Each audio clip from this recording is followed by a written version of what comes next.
Our host seems to have some. Oh, yes, I think we are broadcasting.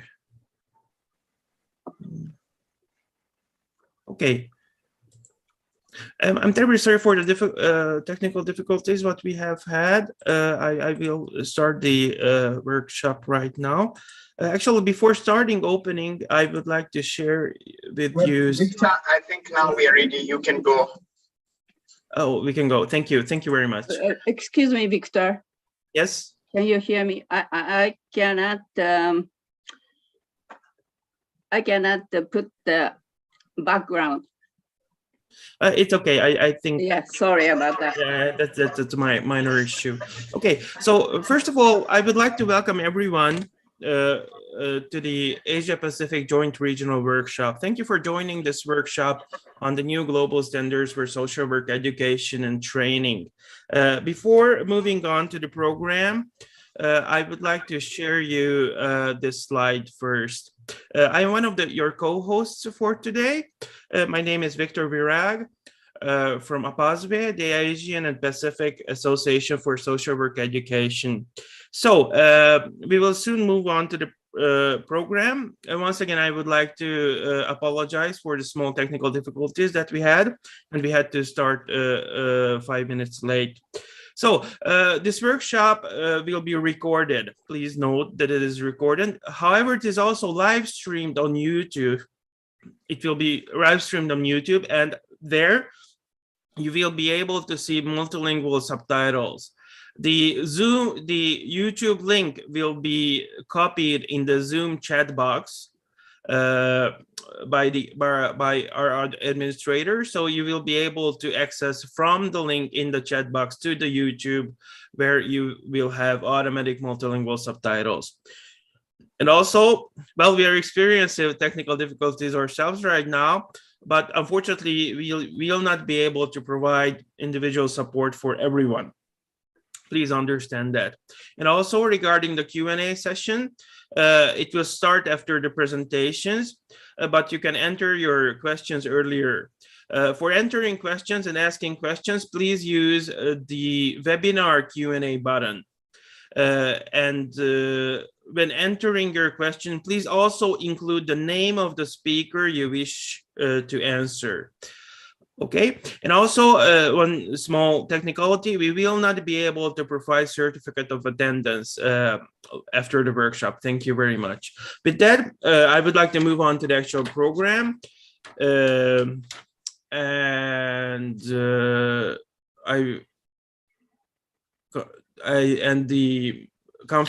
workshop moderator will continue.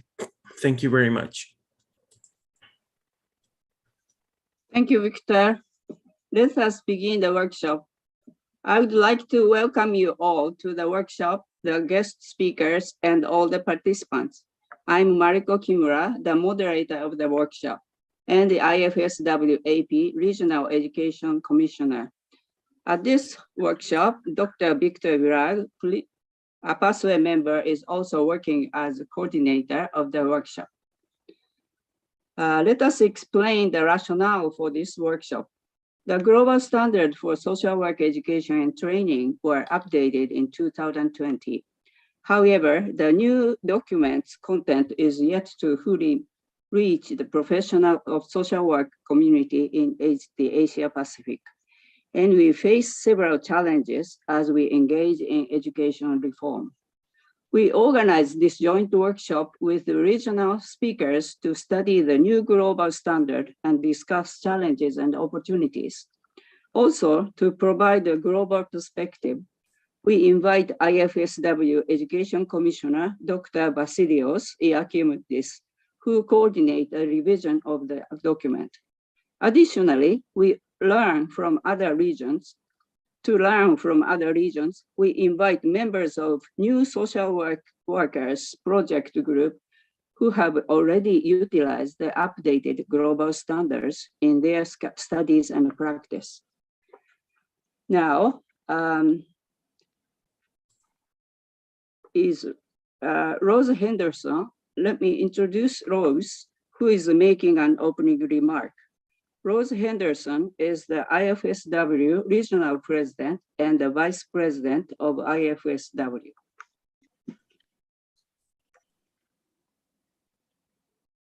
Oh, unfortunately, Rose is not here with us, so I think you will be able to welcome the participants again in name of IFAP. Yes, thank you. So as I already mentioned, the rationale for this workshop, we would like all of you to welcome, and I hopefully will have a lively discussion. Let us begin the presentation by the keynote speaker, Dr. Vasilios Iakoumidis. I'd like to welcome Dr. Iakoumidis. Dr. Vasilio Iakoumidis is the chair of IFSW's Global Education Commission. He is affiliated with the universities in the UK, Greece, and South Africa. He is also the coordinator of the British Journal of Social Worker. Welcome, Dr. Vasilios Iakoumidis. Thank you. Thank you so much, Mariko. First of all, please let me thank the organizers of this very timely and very important regional event, and in particular, of course, Victor and Mariko, because the truth is that only the participants of this group, the panelists, know about the hard work that has happened behind the scenes in order to have this event organized this morning or afternoon or evening, depending on which time zone you are. Really hard work and really tough coordination. So thank you so much for organizing this event and inviting me. I will need a second to upload my PowerPoint presentation. And Victor, I think I have my share screen, my screen sharing is disabled, has been disabled. I don't know if anyone can upload my PowerPoint, or I can carry on. I mean, without a PowerPoint, I don't mind. Okay. If it's okay, I will share it for you, okay? Oh, I think somebody made me a co-host, no? So I can upload it now. Can you? Let me see. Yes. Yeah. Oh, that's good. Great. Perfect. Just give me a second. Excellent. So for the next 20 minutes or so, I will be using this opportunity to discuss about the global standards, the update of the original document, the rationale behind working on updating the document, and actually discuss about some of the complex academic, epistemological, or political debates behind upgrading these global standards, and the state of play where we're up to as we speak. This is a very important document for social work educators, for schools of social work, and service users and students likewise. The first question I'd like to address really is a question that was asked at the beginning of this process back in 2017 and 18, when we started discussing about the possibility of upgrading and updating the standards. The first question would be, why go global? Why do we need a set of standards that can be light touch on the one hand, not an overwhelming document, as you've probably seen. Hopefully you've done your homework and you've seen the document before today's event, but at the same time applicable across the world. I think today, as we speak in the middle of a global pandemic, the fact that social workers, societies, communities all over the world face the exact same threats, of course, with different resources I will speak about later, and with global inequality affecting differently different parts of the world. Nevertheless, some of these threats are global. And these threats might include the pandemic. And we know, for example, that even countries who really try to hermetically shut the borders soon realized that isolation, global isolation, or the policies of isolation is never the answer to this. And the pandemic really entered and dominated these countries and overwhelmed the health system. So the answer to this was global cooperation. Likewise, other challenges and threats that we face globally are very common, like the global warming. Again, isolationism, and if countries try to withdraw from the debates and pretend that they will not be affected or they're not interested about global warming, we know that they will still be affected, and the impact will still be catastrophic for everyone, including these countries that they would decide to opt out of this debate. Likewise, the trauma of racism, even if we try to focus on debate based on the national level and ignore the global discussions and ignore the discussions around the forces of colonialism, the trauma of racism and the impact, the horrendous impact of racism will still be felt. We can carry on with a number of examples, the financial crisis that has engulfed some parts of the world, or what in Europe is described as the migration crisis and the journeys and the plight of the refugees. So now we know better than ever in the history of the world that all these challenges are global, are common, and can only be addressed through global, I'd like to say cooperation and collaboration, but we know that it takes more than that. It takes a global struggle for justice as well. So that was the basic rationale, in the global context, because social work education has a key role to play, in addressing, in identifying first, in mapping, analyzing and addressing some of the challenges I mentioned. And in order to achieve this, while appreciating the diverse ways within which the profession has evolved, we now know very well that global collaboration is very important.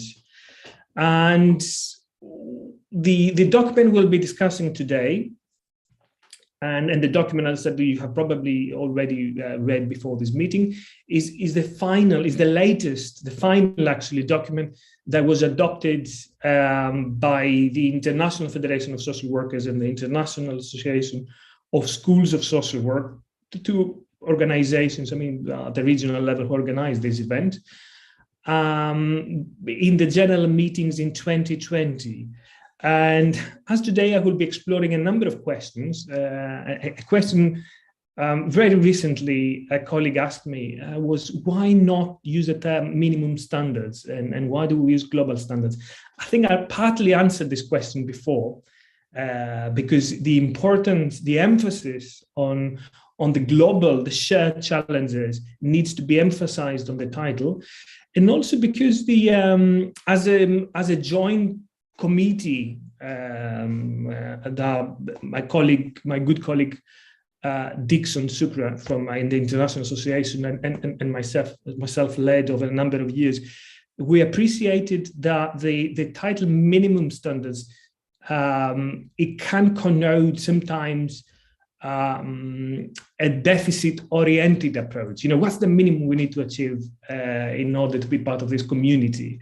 Whereas the reality of the consultation, the extensive consultation, the discussion we had with colleagues all over the world demonstrated that most of the universities already do well beyond what one would call nominally minimum standards. So we need a title and we need a document that would emphasize on the inclusive dimension of the standards of this document, the developmental dimension of this document, celebrate the diversity that exists, and also come across as a confident document. Because as I said before, these were some of the characteristics that we witnessed, and we're very proud of our profession for having these characteristics. So again, we didn't want a deficit-oriented title. We needed to emphasize on the global dimension and the confidence of the profession. And we have good reasons as a profession to be confident. Another question that emerged early on in this discussion, of course, now we have moved forward because the standards are already complete, but I think it's important to recount some of these discussions. It was related to the rationale for updating. I said before, the first question was why go global? The second was why not call them technical standards, minimum standards, and I've addressed this. The third question was, okay, we already have a document, and it was a good document. The document that was approved, the original document that was approved by the two organizations in 2004 was a very well-written document. So the questions some colleagues asked was, why update? Well, the reality is that although the original document was groundbreaking in my view, and the commission we led worked on the pre-existing basis of an excellent document, reality is that the world between 2004, when the original document was developed, and 2020 or 2019 was very different. The world we lived in 2004 had different challenges, different pressures, different realities with 2020. And I mentioned some of the challenges and threats earlier. The profession has changed. I think the profession, a number of key documents had changed in the meantime. The global definition was updated as well. The global, the ethical principles had changed. Discussions within the United Nations and the way social work is involved had progressed. So we needed a document that reflects these changes within the profession, global standards, the definition, the ethical statement, etc., and within the world, especially in the last few years. Political changes and political pressures were enormous. Again, I mentioned some of those challenges. I think it's important to mention movements around Black Lives Matters in the States, the unequal impact of COVID, etc. And all these issues need to be addressed in the new documents. Of course, the actual process of reflection and updating was not without dilemmas and controversies. Actually, there was a fair share of these controversies, and Mariko and other colleagues that they were directly involved in this process know all too well how politically sensitive a process and academically sensitive a process that was. The first key challenge we faced, and I'm sure that the commission that worked on the original document in 2004 faced similar dilemmas, was around the universal application, the universal applicability, the universal cover of these documents, and the issue of how do we appreciate diversity within social work. A very sensitive and very important issue, which is especially complex because of histories of colonialism and Eurocentrism within our profession. So we took those concerns very seriously.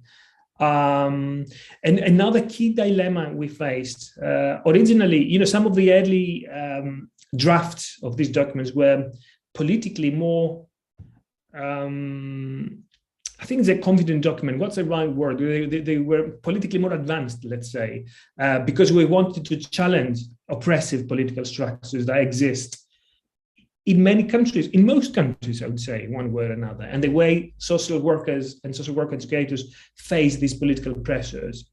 But at the same time, we appreciated the need that we had to safeguard educators, because in some parts of the world, if we invited universities and academics to unconditionally adopt these politically progressive principles, we knew all too well that we would put them at risk. They would be under threat from oppressive political regimes. And this refers to countries and regions all over the world. So we're sensitive to this dimension as well. We also thought that was the right time to be more confident, and we achieved this towards service user involvement. So, as you will see in the document, service user involvement is now key aspect of the document. More confident articulation of principles of equity and challenging oppression. We thought that this would be a good opportunity, a stepping point for many universities to request from the management more resources, but we also knew that in some parts of the world, even demanding more resources, this wouldn't automatically make social work programs have access to these resources. Over-regulation was also a key issue, and when we started working on this, the pandemic happened. So there was also a question about how do we go about pedagogically in terms of internet-based curricula. Now, when these controversies emerge and these dilemmas emerge, I think, and this is the approach we took as a committee, there's no better way to address these issues than consultation and a democratic and transparent process. And you know what? If you see there's at least a 2-year gap between, if not 3-year gap between the date where the two organizations decided to update the document and the year when we had the final draft. And this was not because of laziness of the committee, quite the opposite. All members of the committee worked very hard. It was because we needed to be 100% sure that all these sensitive issues were addressed. And in order to do this, we organized different waves of global and regional consultation. The consultation itself, it lasted for 1.5 years. And then we assessed the data. And then we did focused groups. We organized focus groups with specific interest groups, with service users, with students. We involved the regional associations as well in order to make sure that the document we synthesized towards the end is relevant to them.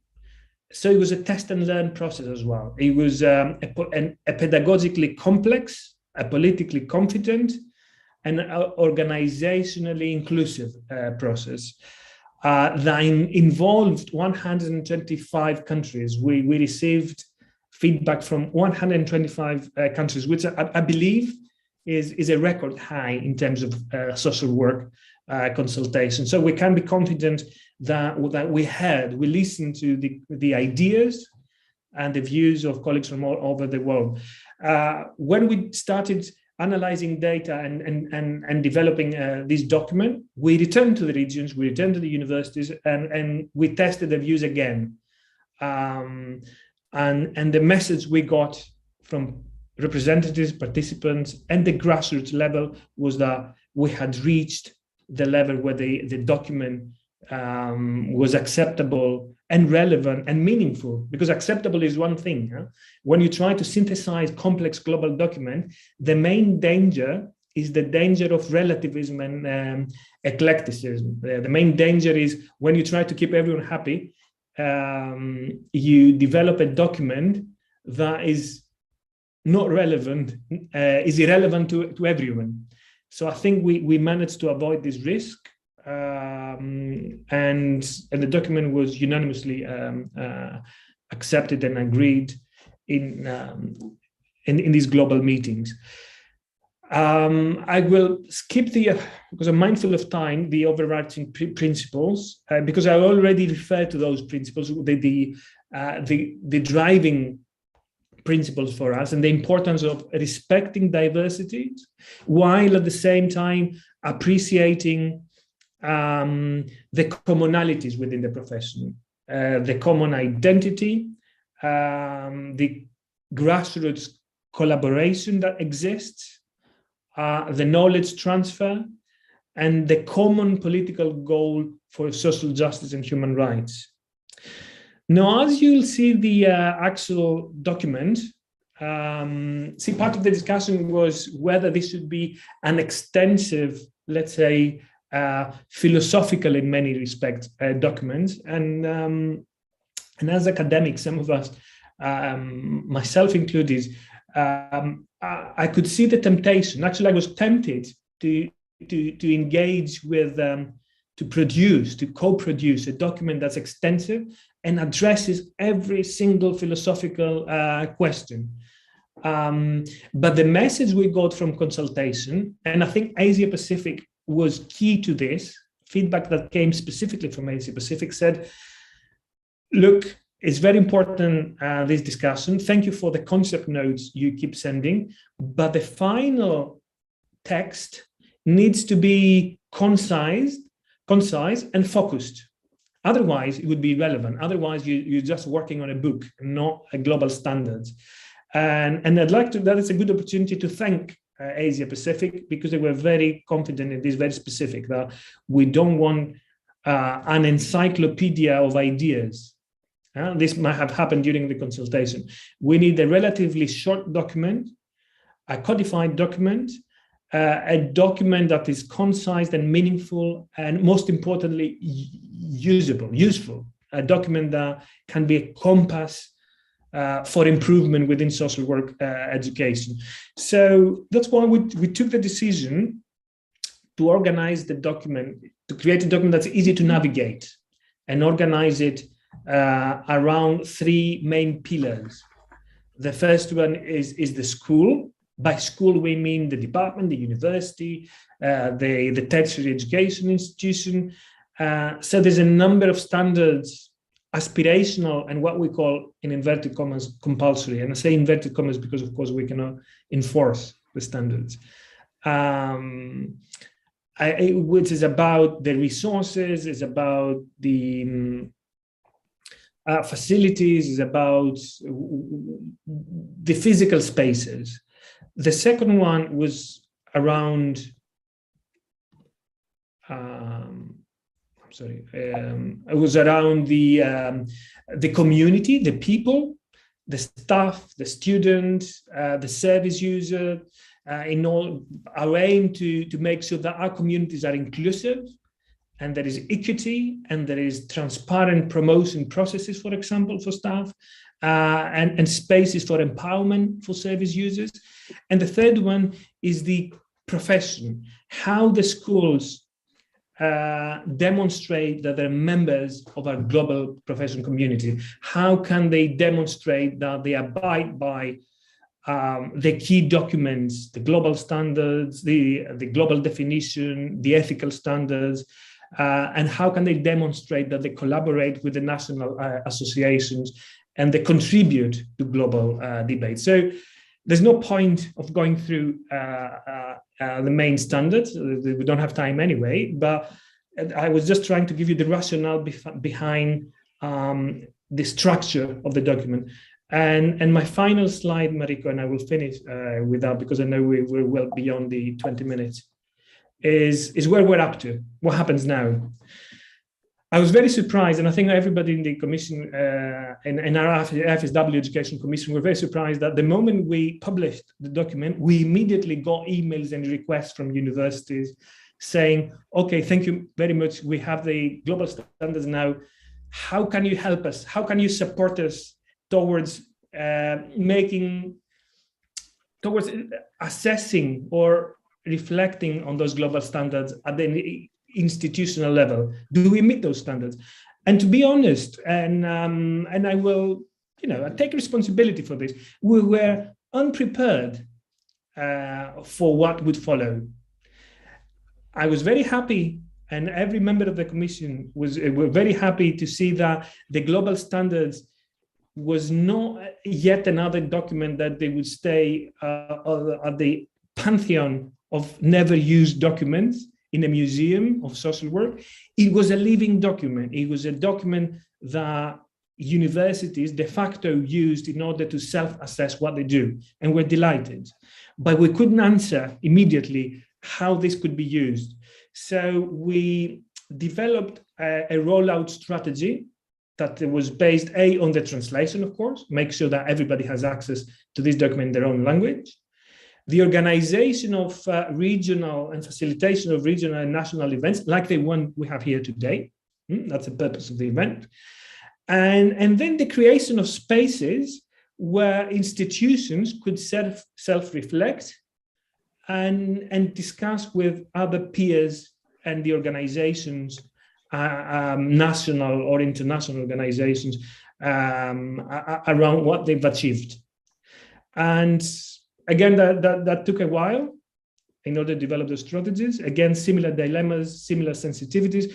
And we recently reached the point where we said the demands from the school keep coming and the philosophical discussions will never end. We need to test these ideas on the ground. So we need some pilots. And I'm delighted to say that we just finished the first pilot in Europe. And I'm aware that colleagues in Africa, they've also, since last summer, have facilitated a similar pilot, a self-assessment and peer review pilot. And the analysis is underway.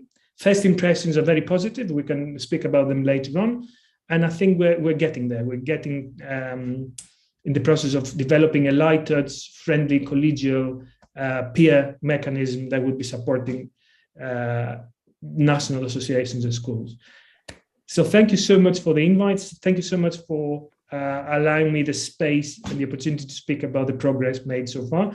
And most importantly, thank you all for your contribution in this to this continuous debate. Thank you. Thank you very much, Vasilios, for your presentation. Now we are having some of the regional reports by the Asia Pacific regional speakers. The first speaker, Dr. David Rose. David Rose is the president of Asian and Pacific Association of Social Work Education and the vice president of the International Association of Schools of Social Work. He's an associate professor and director of learning and technique teaching at the Department of Social Work, the University of Melbourne, Australia. Rose, please. Great, thank you, Marika, and hello everyone, and my welcome to everyone who's joining us here for me, which is at night, in the evening, good evening, but I know for some of you, like Professor Vasilios has just been saying, it's very early morning, so good morning as well. I think I just need to share my slides, but I think I've got exactly the same issue as the last one, maybe either need to be made co-host or if Victor can share the slides.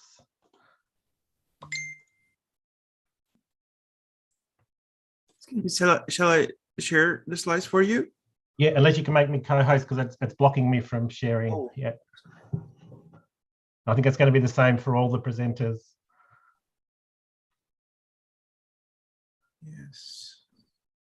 Sorry, I cannot make you co-host. Maybe Bernard can do it. Otherwise, I will. Oh, you're now co-host, please. Oh, great, thank you.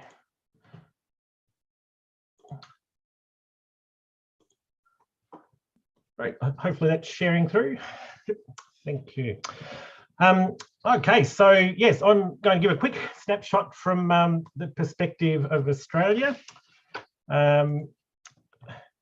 So just I guess a bit of a picture around social work education in Australia as a sort of basis for then looking at how the global standards may well fit in with what's happening in Australia. We have 35 accredited social work entry to practice programs, and they're mostly in public universities, increasingly we're getting a few also in private education providers too. But basically the 35 programs across Australia, they're a mixture of Bachelor of Social Work and Master of Social Work qualifying courses. And so under the Australian sort of framework, both of those qualifications can lead to entry to practice, essentially, so that they're entry to practice qualifications, really just different pathways people take. So they may well take the equivalent of a 4-year Bachelor of Social Work, or somebody who already has a degree would go into a 2-year Master of Social Work qualifying.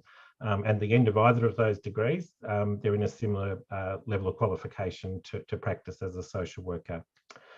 Our courses in Australia are accredited against the Australian Education Accreditation Standards for Social Work, so the ASWES 2020, and that's through the AASW, the Australian Association of Social Workers, which is the professional body, and the IFSW affiliated national association within Australia. And of course, as a mostly coming from tertiary education providers, where most of the universities are also subject to essentially the government standards and accreditation agency too, around how their courses are actually delivered and what's actually within those courses. So that's, I guess, the context of what we're working with. The ASWES standards, I guess, when we look at this as the opportunities that come with the global standards, the ASWES standards that we operate under in Australia are largely consistent with what's in the global standards, which is a really good starting point. But as yet, there's no specific link between the two, and that's probably a little bit about our current standards. Where the ASWES standards came about in 2020, almost the same time that the final versions of the global standards were being developed. So there's not necessarily that direct link between the two yet, but I think as you look through them, a lot of consistencies and a lot of areas of similarity, which is really good foundation, I think, for us in Australia to being able to then look at how the global standards would be adopted. I was really interested just in Professor Vasilius's presentation just then around some of those points around that, the global nature of many issues that social work works directly with. And so this is, I think, what we would also say is a really key opportunity around the global standards in the Australian context, like everywhere, things like the COVID pandemic, etc., but also in our region, particularly issues around climate change, natural disasters, the global movement of peoples across different areas, often driven by things like climate change and natural disasters, and how, in fact, we look towards achieving the UN Sustainable Development Goals. So, I think it provides that real opportunity for us to look at some of those global issues under a global set of standards. I think on the other side, that obviously is the point, the challenge that goes with that of also, I think as Professor Villiers has said, looking at the universal versus the local, also how we, for example, in the Australian context, look to Indigenous ways of knowing from our Indigenous peoples, and how we also start to incorporate that local knowledge, etc., into our definitions of social work. I think on a very pragmatic and practical level, the opportunity around the global standards is also that they provide that globally agreed set of standards. And this is useful for saying, how does then the national accreditation system sort of stack up against that, and how does it connect to it? But we find, just like the national standards in an actual university, where it's got various pressures on it, it can also be really useful to have those sets of standards to use as both internal advocacy tool around making sure schools and departments of social work are set up in the way that they should be, and also that they're getting the necessary resources within that university context to be able to provide a really good quality social work education. So to be able to say, just like we would use the national standards, these are what should be the minimum things around staffing and a separate unit for social work, the resources to be able to do field education and placements, and all of those issues we know that would go into a really high quality social work course. I guess then some of the challenges that we might see in bringing, I guess, a focus to the global standards in the Australian context. I think, as we've just been hearing, the level of awareness, similarly, I guess, to other areas around the global standards for social work education and training, is fairly low at this point within the Australian context. And so I think, once again, sessions like this, the sorts of things that start to raise awareness around these standards will be great at sort of further developing that. But that's certainly a challenge at this point. I've mentioned around Australia at this point having a very strong national accreditation framework. And so on one level, that means I think a lot of the areas of the global standards we're probably already consistently fairly consistent with, but it also does sort of look to how these two things work together. And I guess that's very much that work that will happen over the next few years around how the global can fit with the national accreditation standards. And similarly around ensuring the implementation of the compulsory elements of the standards, or the and it was really great to hear just then that it's not minimum standards around what seem to be the really desirable standards that should be achieved as a basis for social work courses.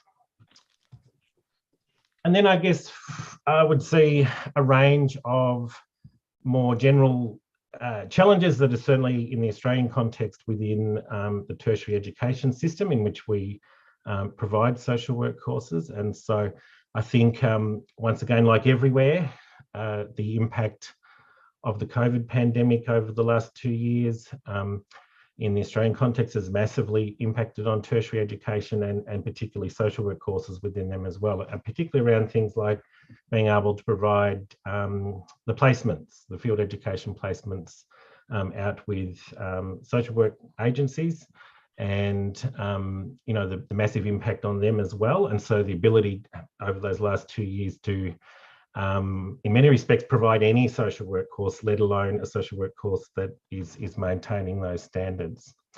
Probably linked to that, in Australia we have a really strong demand for social work graduates, which is great. So they're one of the professional areas that is seen to have a continuing big growth demand, and so lots of people wanting to do social work courses and lots of providers of social work courses starting to develop.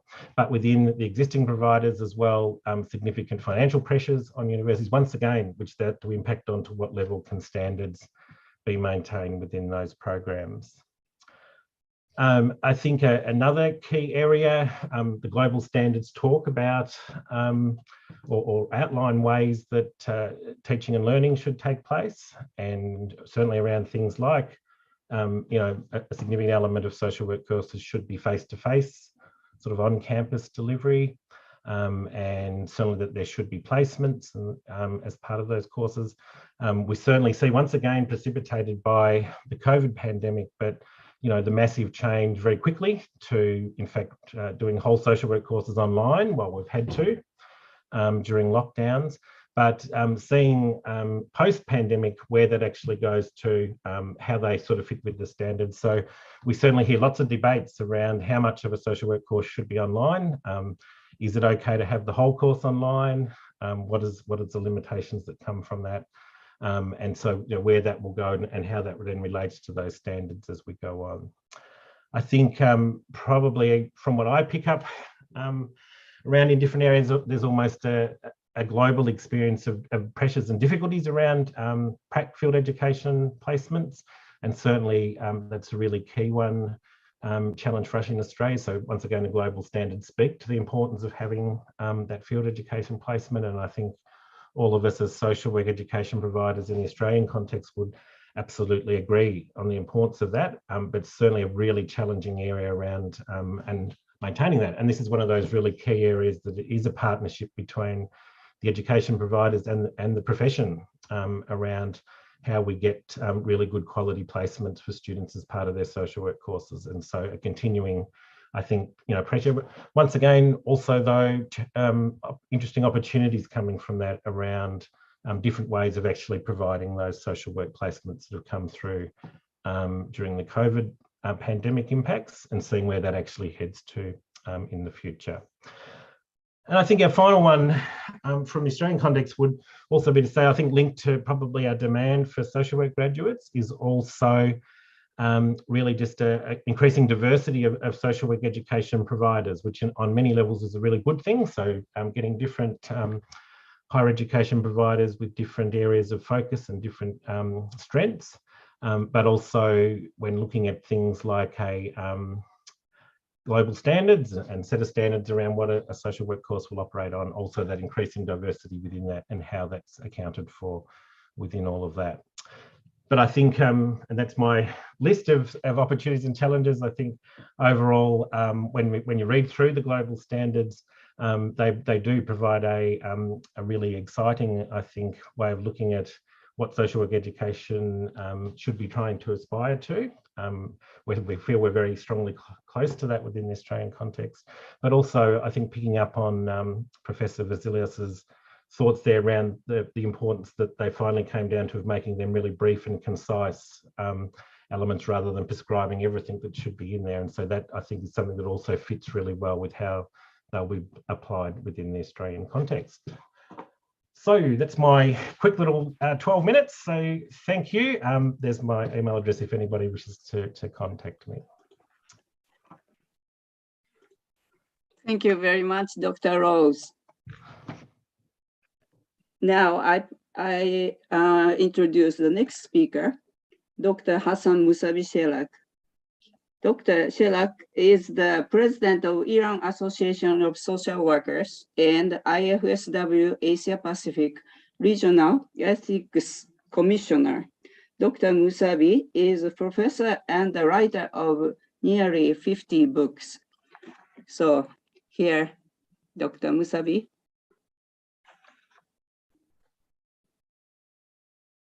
Hi, everybody.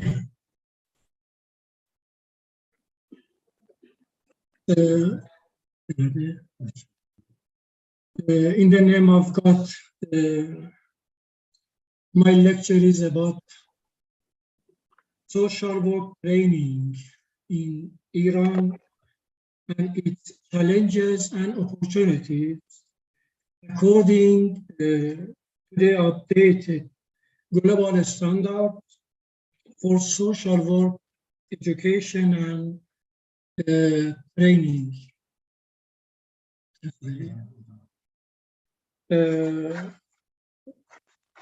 Thank you all social work professors for their hard work to train social workers all over the global.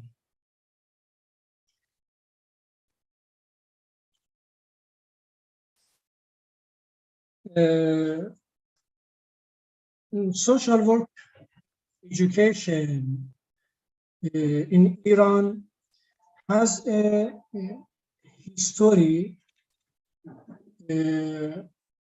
of 63 years, and from 2 years technician to doctoral students and admitted in Iranian public and private universities. However, we still have many essential questions to think, such as what do we expect from universities? Training of social workers for good work. What do institutions expect from universities? Training of experienced and expert social workers. What characteristics such experts must have? I believe 4 key characteristics is important. First, scientific knowledge of issues related to social work and target group. Second, knowledge of related laws and regulations. Third, knowledge of organization providing social work services. And then knowledge of social resource. Are these experts currently being graduated from social work schools? Are these experts present in the centers providing social work services? Is the in-service training of social workers in governmental and non-governmental centers based on this?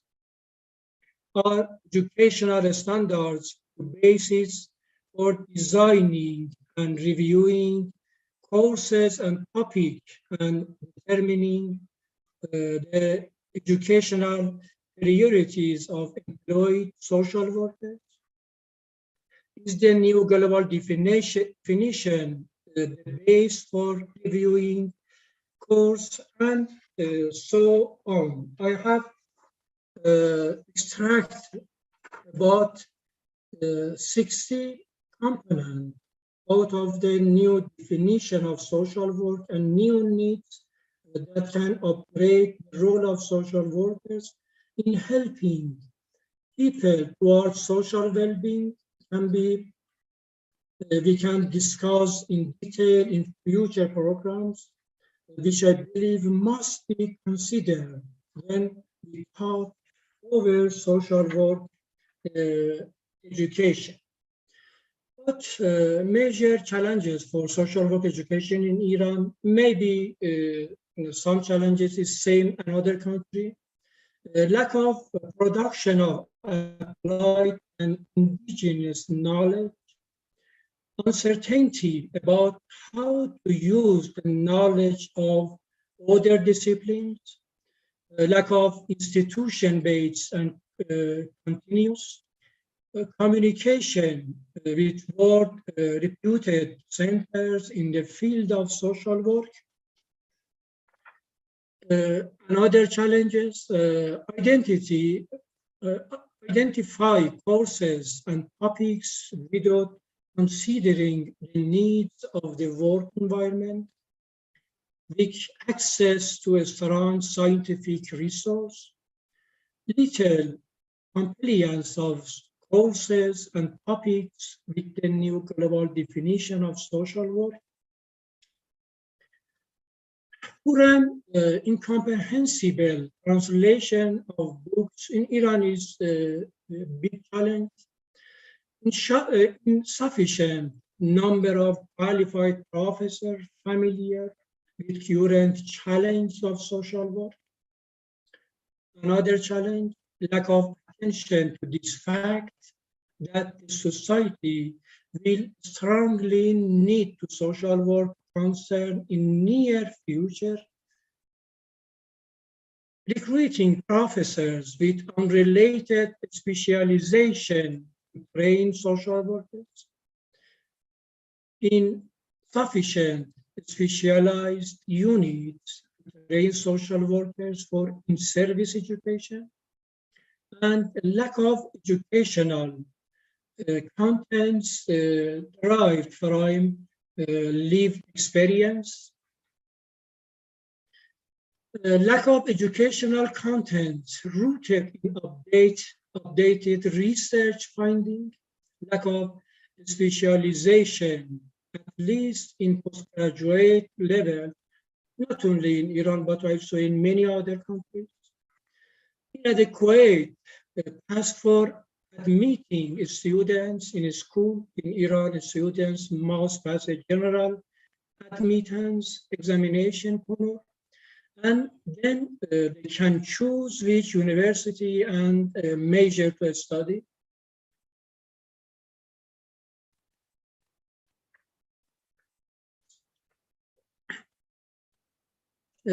Limited and late expansion of postgraduate education in social work in Iran. Another challenge is ineffective in-service training for social workers, insufficient consideration to follow the principles of the global social work statement and ethical principle. Underestimate the significance of people by both students, educators, and supervisors. Lack of suitable fieldwork environment for different methods of social work, individual, group, and community work. the cooperation of executive bodies for social work students field. Another challenges, we should accept that all social workers are not fully prepared to provide modern types of services like telesocial work services. COVID-19 showed this weakness even more, although it has improved and significant efforts have been made, but we are still far from what is expected. Some opportunities, presence of social workers in different organizations, diversity of social work universities and schools, increased number of social work graduates, paying more attention to social issues, but social workers are typically involved in society. Development of cyberspace and new technologies, more connection among social workers around the world, the same this meeting, more involvement of social workers in policy making, more public familiarity to social work services than before. As a conclusion, I'd like to insist that we social workers would not be believed unless we ourselves take firm and constant steps with increasing scientific production, developing knowledge, skills, and capabilities, promoting abilities of social workers through applied scientific training, using international and interregional knowledge and experience, but tailored to all societies only in. Finally, I want to emphasize that social work education should have an impact on improving people's quality of life. It can be now by influencing presence of social work graduates in social policy levels, preparing executive programs, or providing specialized services which are timely, accessible, inexpensive, and appropriate to the needs of problems of social workers target group. Let me again thank you, social workers in our region and all over the global, for your great humanitarian effort. Thank you, Mariko and other colleagues.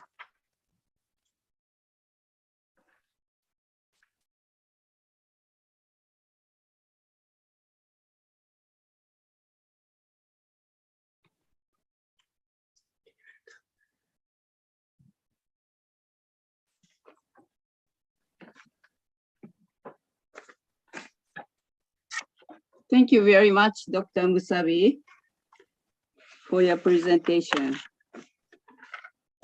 Now, I would like to introduce the next speaker.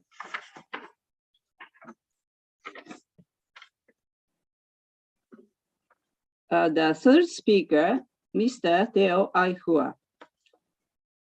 Mr. Teo Aihua is seminar lecturer of the School of Applied Psychology, Social Work and Policy at the University of Utara, Malaysia. He was president of the Malaysian Association of Social Workers between 2009 and 2017, and is currently serving as the honorary secretary of the IFAP, as well as the vice president of the National Council of Welfare and Social Development, Malaysia. Here, Mr. Teo Aihua, please. Thank you, Mariko. Hope you can hear me. Yeah. Okay.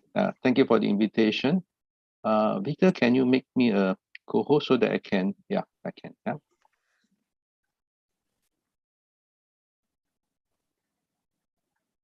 Okay, can you see my slides? Yes, no problem. Okay.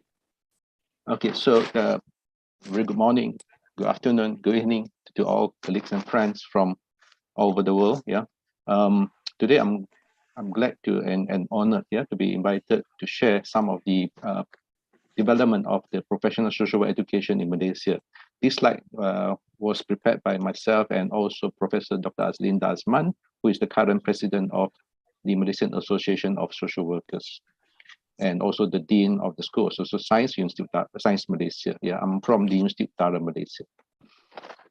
Okay, so just a very brief history, yeah, because as a former colony, yeah, social work was introduced to Malaysia through the social welfare service by the British during the colonial times, and social work education, yeah, initially, the locals were recruited and then they were sent to the UK for their social work training at the certificate level, and from 1950s to 1970s. The social welfare officers and hospital social workers, mainly they were recruited, yeah, they were recruited in the service before they were sent for training.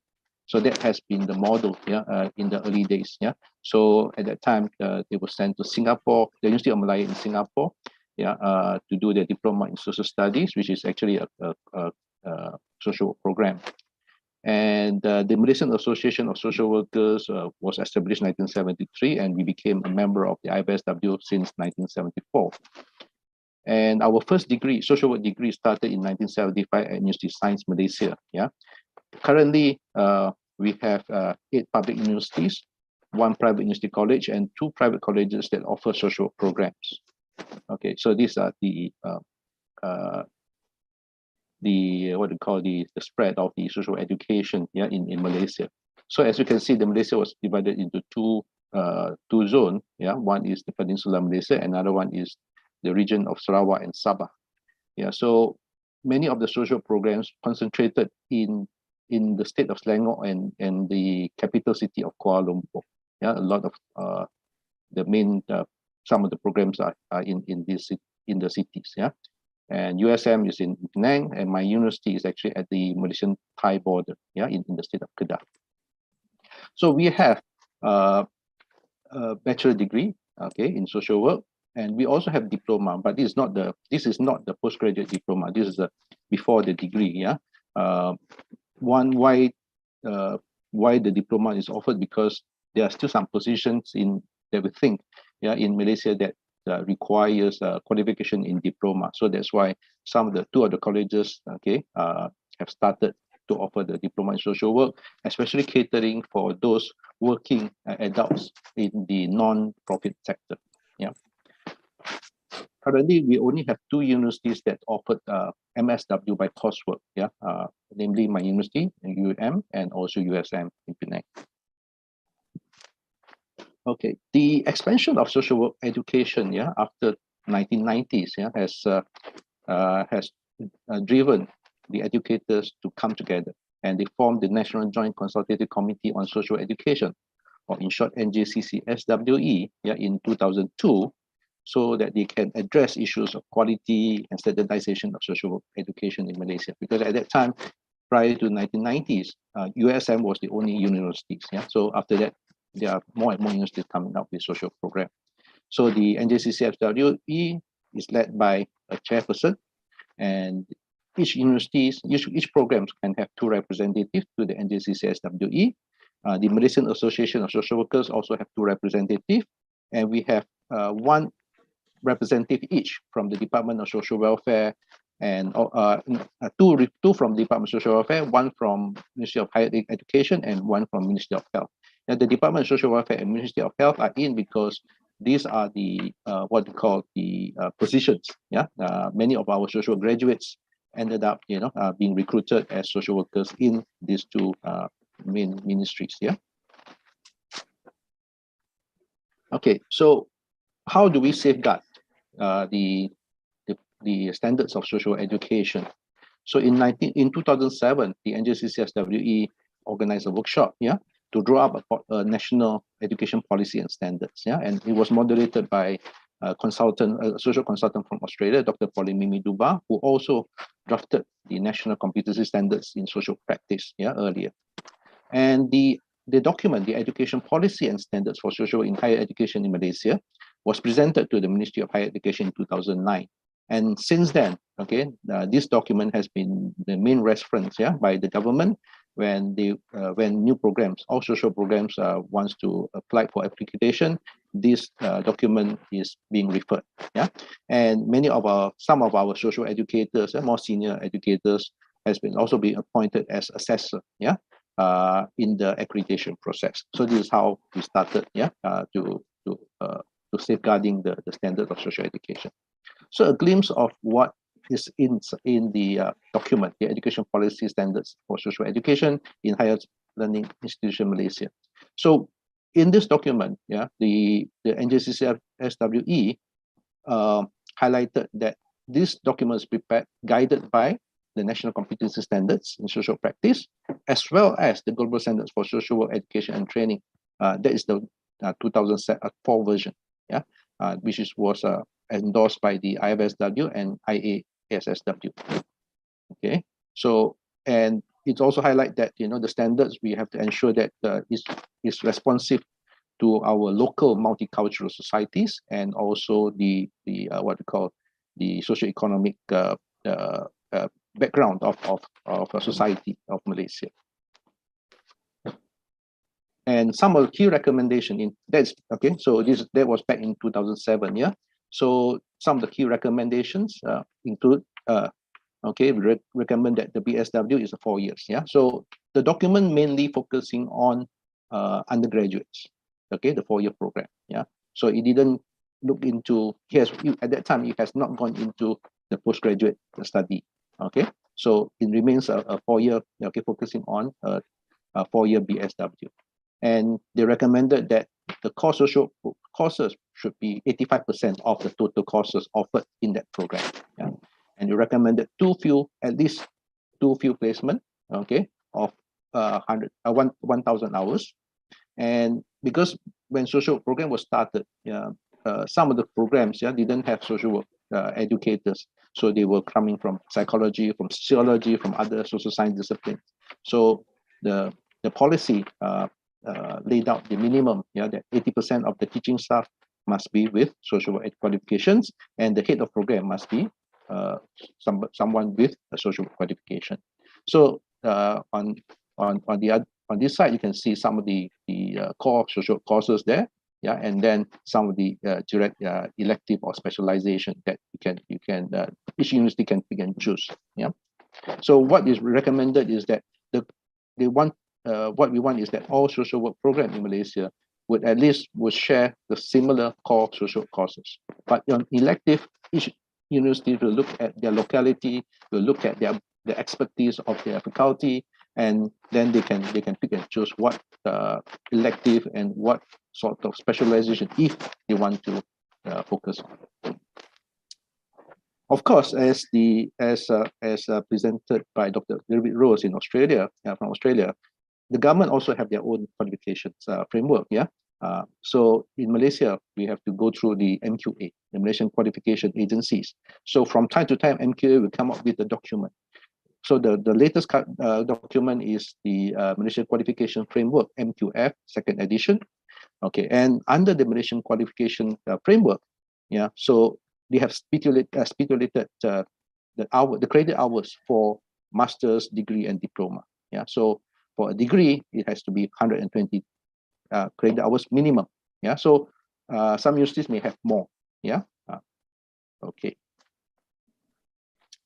And from the MQF, they also spell out the what to call the skills for what needs to be achieved, okay, for each programs. So that you have. So you can see that they have 5 clusters, the knowledge and understanding, Then the graduates, would acquire cognitive skills, functional work skills, okay, that which which is also divided, further divided into practical skills, interpersonal and communication skills, digital and numeracy skills, leadership, autonomy, and responsibility. And then cluster 4 is the personal and entrepreneurship skills, and ethics and professionalism. So what happened is that then each program, each academic program needs to establish its own program learning outcomes, PLOs, based on the 5 clusters. Okay, at the moment we have 11 CLOs. So we have to write down, on knowledge. How do you want to achieve that knowledge? Okay, what is included in the knowledge? So we have to make sure that the social work knowledge and theories. Okay, that will be in cluster 1, for instance. Okay, the training of critical thinking, reflection, that would be in cluster 2. Social work intervention, whether it's micro, meso, or macro, this will be in the practical skills, that includes in the interpersonal and communication skills, and so forth. Then ethics and values, that of course that will be in under the cluster 5, ethics and professionalism. So this is how we are guided, okay, from by the document from the MQA, and then we have to tie it up with what is spelled out, in the education and education policy standards, of Malaysia.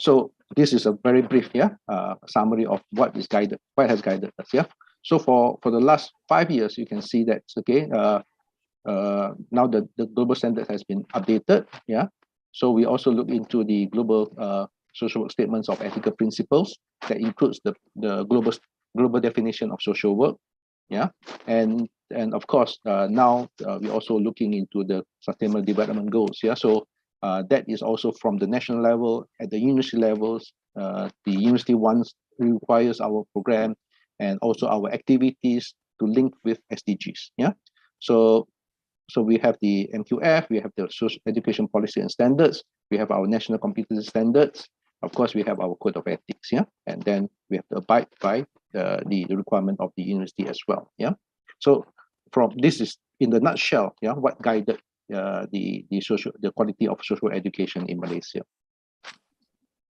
And I'm coming to the challenges, So on paper you can write the documents, you can meet the criteria and all this.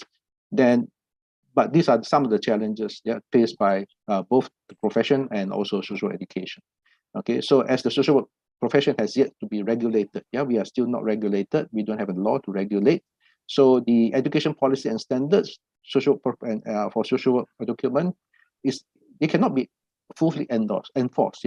So the MQA will use the document to ensure that at least the curriculum complies with the standards. But the implementation side, there are some also relies on the resources that each university has. Okay, so as a result, some universities has a BSW in 4 years, some offers 3 years. So at this point, we are still have that issue. Some universities have 4 years, some 3 years. In terms of field placement, majority of the programs only have 1 block placement. Only one university like USM, they have 3 placements. But majority, only have one block placement due to financial constraint. And also in terms of agency supervisors, when we send students for their placement, we wouldn't have the ability to determine who to supervise. Because number of students and then the number of agencies, we have not come to that. So there are still a lot of mushrooms for improvement. Okay, and because we only have roughly about 80 social educators in Malaysia. So it's a very small pool of people. Okay, so we don't have, until today, we still don't have our own social journal. So university have their own social science journal. But we don't have a social work journal. We have not come to that. So that also, in a way, minimize or what they call the hindrance, in terms of social work research. Okay, then lastly is the low recognition of the profession. Like I said, is still yet to be regulated. So because there's low recognition, so you don't have many social positions available in both the public and non-profit sector.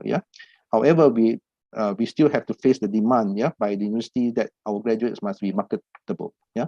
So these are the challenges, yeah. By the time when each cohort, okay, completed the studies, we have to ensure that they find a job, yeah, they can find a job, but not necessarily as a social worker, yeah. So and many of our graduates only come into being employed as a social worker maybe 3 or 4 years after they graduated, yeah, because some of the employer, they want to have, you know, when they employ, they don't want to employ fresh graduates. So these are the things that I think for social education, you know, we are still not able to address. So the next step, yeah, is that for the NJCCSWE, we need to review the education policy, yeah, because the policy was written in 2007, yeah, and finalized in 2009. So with the updates of the global standards, yeah, our education standards, is also high time for us to look into and to review the education policy, as well as the what they call the ethical principles and the other requirements, yeah, especially like the SDGs, yeah, and also the new MQF. What, from my personal observation, is that not many social education programs would be able to address contemporary global and cross-border issues, yeah, as stipulated in the global standards, yeah. So because some of these global and cross-border issues may not be taken up by the government agencies. So when the program was designed, okay, so it would back in the 2000 and all this, you know, the global and cross-border issues were not that clear, or not that was not present, okay, at that time. So these are the things that we have to look into, and then how to create programs that to equip our graduates to address the global and cross-border issues, yeah. And also now we need to address the challenges of the IR 4.0, yeah, in terms of curriculum and program design. Yeah, yesterday I attended one of the roadshows, yeah, on by the MQA, and they are asking universities to look into how do we design programs that is industrial based, yeah, 2 years in university, 1 year in the industry, okay, or competency based. So there are frameworks being designed, and they have asked the universities to look into how you want to be more creative and innovative to ensure that the graduates are, you know, equipped with and ready to face the new challenges in our our world. Okay, and I think the last is that, you know, not many schools have joined IASW or a pathway. So this will be the challenge, and also the work of the National Association and NJCCSWE, yeah, to get more schools to join. Yeah. So with that, I would like to thank your kind attention.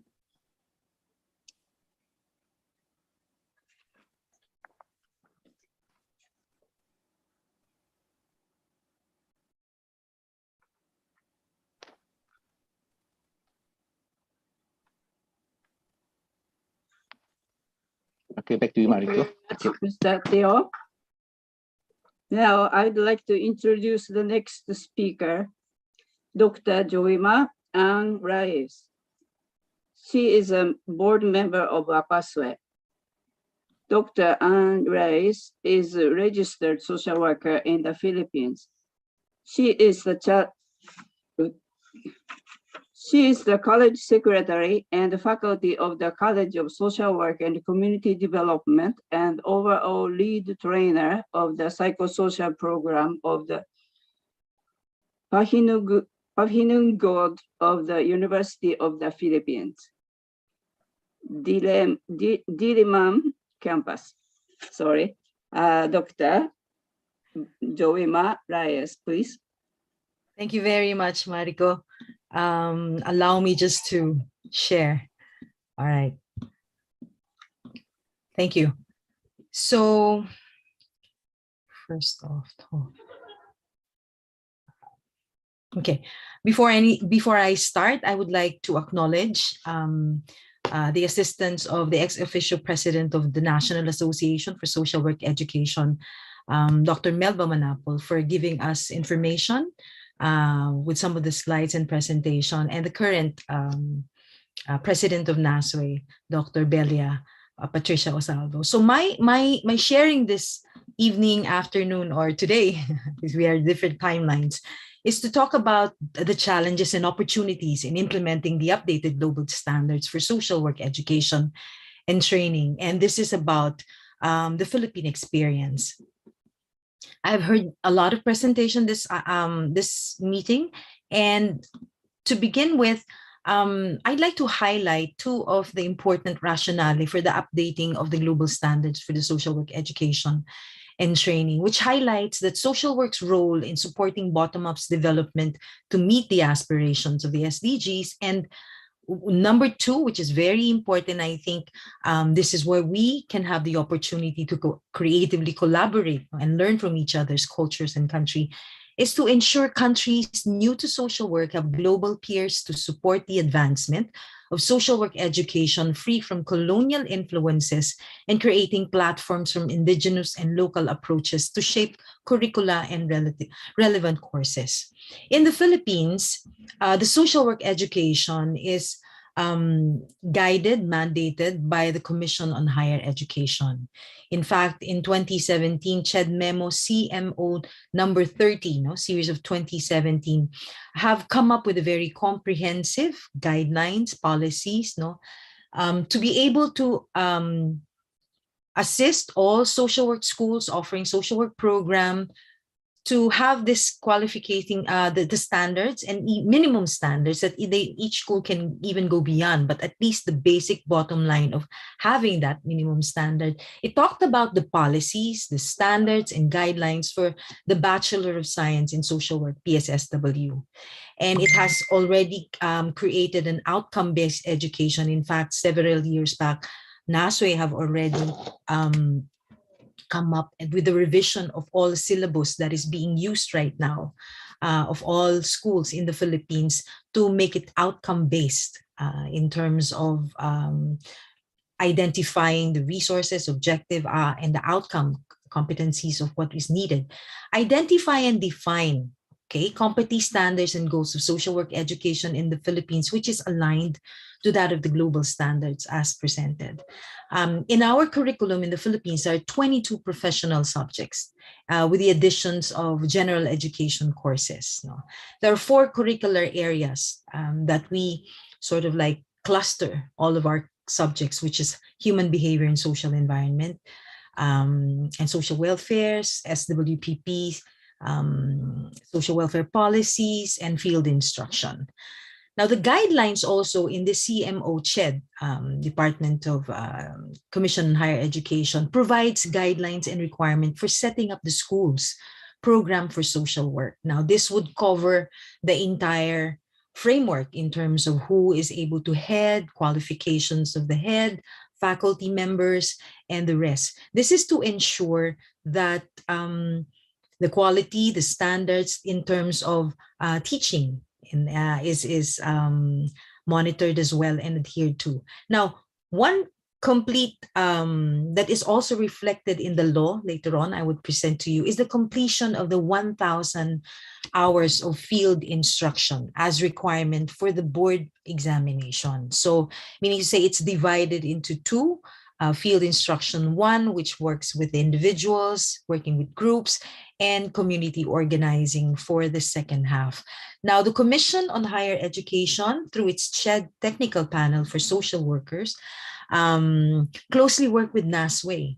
In fact, the ex-official president of NASWE, Dr. Melba Manapol, sits as one of the CHED Technical Panel, along with Professor Malu Alcid, Dr. Lita Pablo, and Ma'am Rosette, I believe.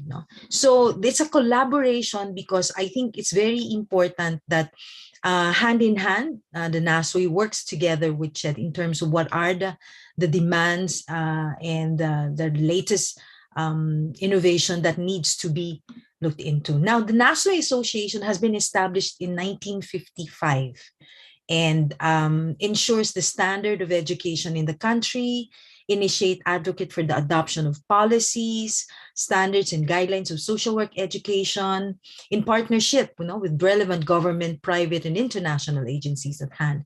It promotes continuing education among social work education. In fact, later on, I would show you some of the seminars successfully implemented to improve and help and upgrade the skills and knowledge. So undertake researches, collaborate, publish and public information campaign, support among many social work students towards a governance, which at this point in time, we'd like to say that the national level of the Junior Social Work Association has been established. They have created their own logo, they have vision and mission, and a lot of designs in terms of programs and services that would serve the social work students in the country. Assist social protection initiatives of member schools to set up mechanisms that address rights and welfare, both of the faculty and student. Support initiative of public and private civil societies to advance social justice, human rights, inclusive and sustainable development, and forge partnership with international and local organizations to develop further. Now, if I may share with you, as of the report of the ex officio president, Dr. Melba Manapol, as of December 2021, in the total of 150 schools in the Philippines offering social work, the 95 are members of NASWE, and about 50 schools. Now, if you look at the map of the Philippines, we're divided into Luzon, middle portion, Visayas, and the last portion of Mindanao. So majority comes from the Luzon as well as the Mindanao area. And there are 50 schools offering right now the masteral in social work. However, we have yet to pursue and be able to come up and propose program for the PhD in social work. Now, NASWE, in its effort to continuously promote academic excellence through empowering and capacity building, has conducted many trainings, and these are just a snapshot of it. Trauma-informed care and case management, gender-responsive case management, field education supervision for agency and school, social work counseling, and other times. Now, each year, thousands of social work graduates had to take the social work licensure examination to be able to be registered and to be able to practice their profession. Now, we have the law. In 1965, this was passed, the Republic Act 4373. So this has been regulated, and there's recognition for our profession since this law has been passed. Now, in a snapshot, what is this law about? This regulates the practice of social work and the operation of social work agencies in the Philippines, because as we all know, we partner with our social work agencies, and in terms of providing, in the context of social work education, field instruction experiences. And they are also given guidelines in terms of how social work agencies are to operate.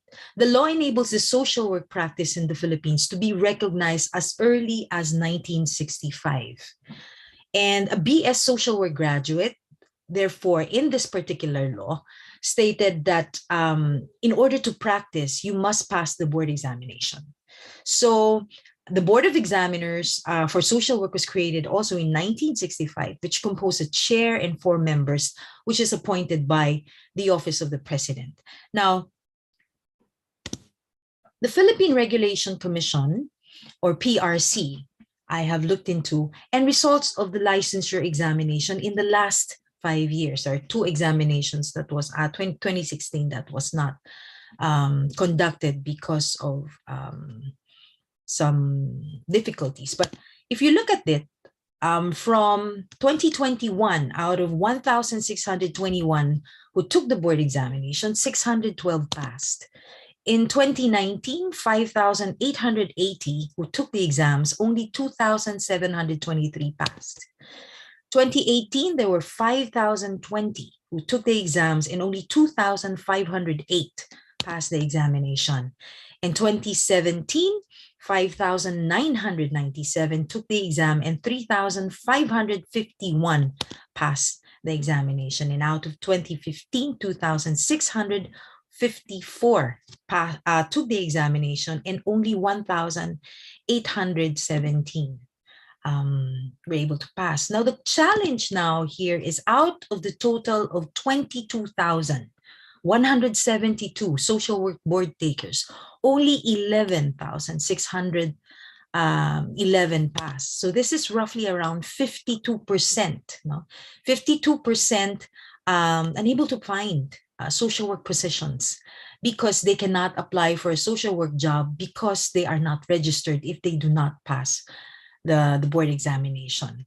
In this light, an opportunity perhaps because the law was written in 1965 where everything is started to be created, standardized, to put a guideline in everything. Perhaps the review of our law in terms of the examination, the board examination, perhaps an alternative way for social work registration, like in many countries that there are, in terms of beginning, those who have just graduated, in terms of be allowed to practice because it's a skill set, and the one way to enforce that is to be able to practice. So if we limit the opportunity for social workers to practice because they are unable to pass the exams, we might be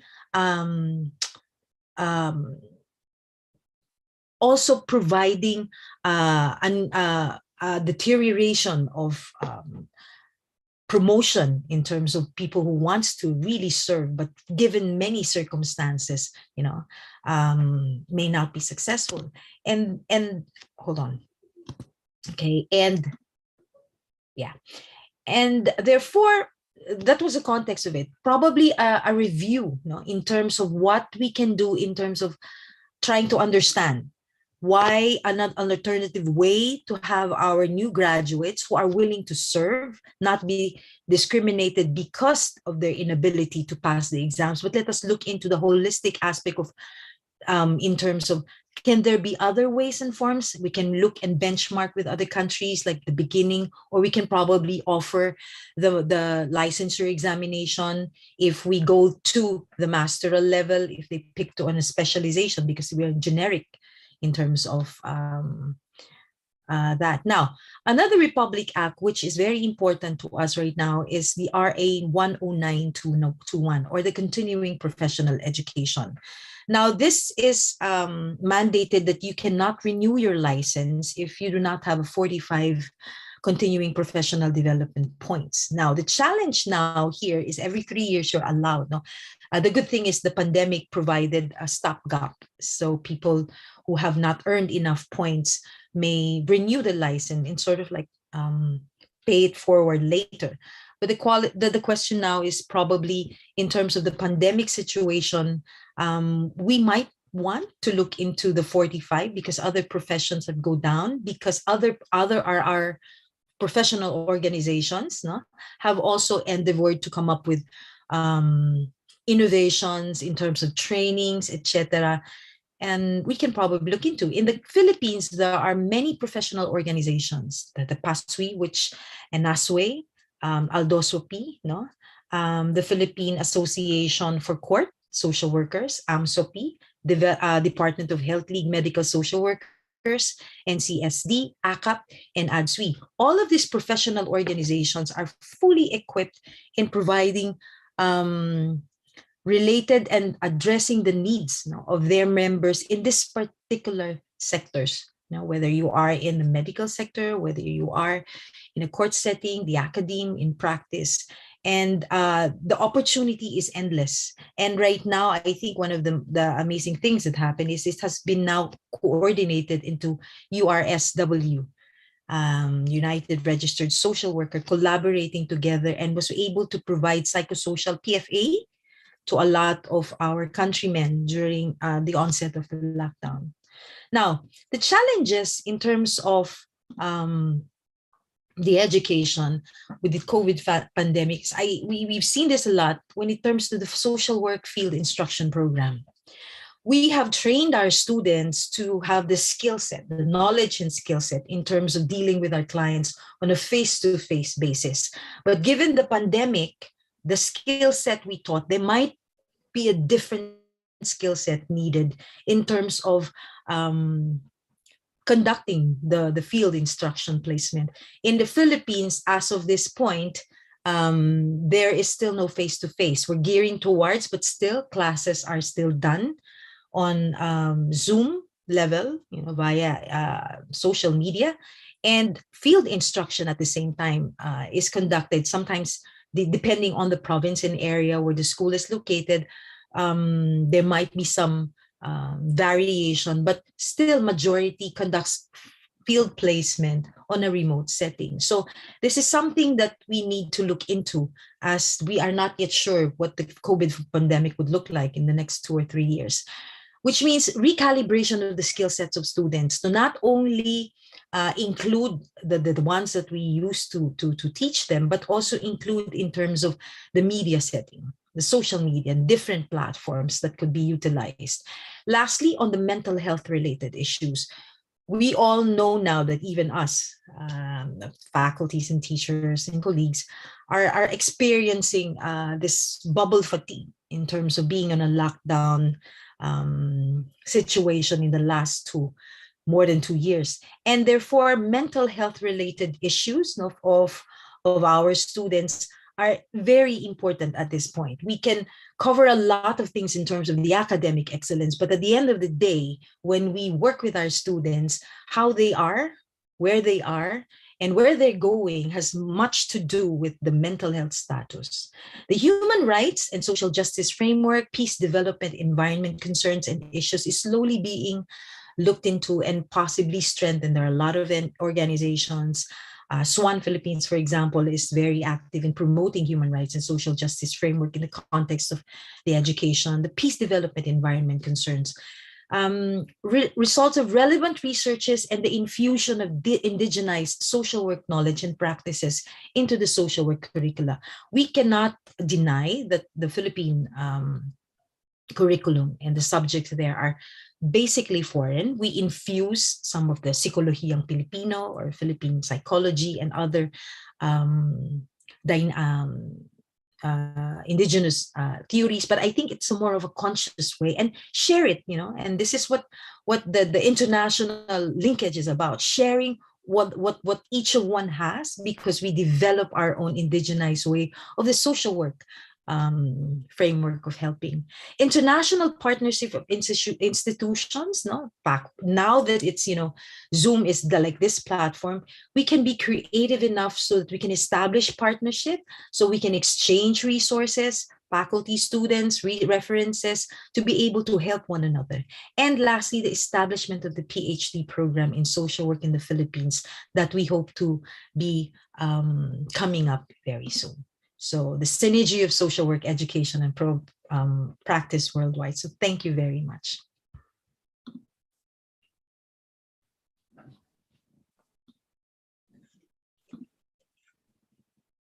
Thank you very much, Dr. Joema Andres. Now we are having short break. Originally, we planned to have it 15 minutes, but the time is a little bit short, so we will have 5 minutes break. When you leave, please do not exit the site, and we will ask you to come back in 5 minutes or so. Thank you.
Unfortunately, this was a very short break, but we would like to start again.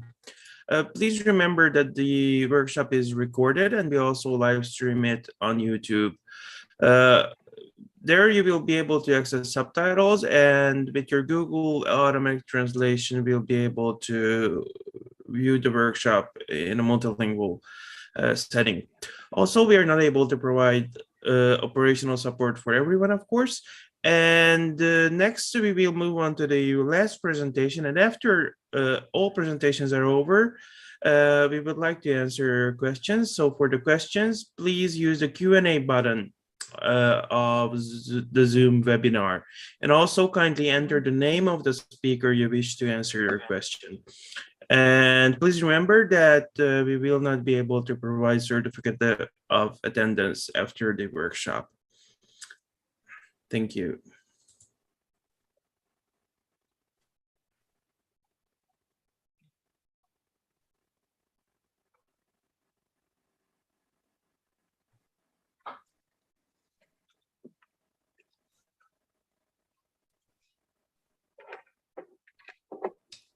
So the floor is back to the moderator.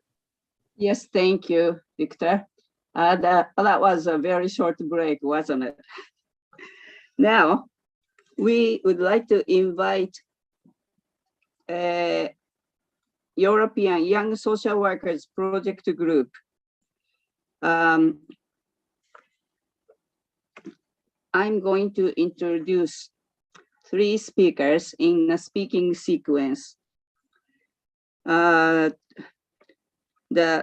order to talk will be Maria, Rita, and Ketaben. First speaker, Maria Perez Dandera, is from Spain, obtained the degree in 2020. She's elected for being the representative of Consejo General do Trabajo Social. She joined the project last July 2021, worked during the year in an association destined to people affected by neurodegenerative illness. Second speaker, Rita Lue, is from Portugal.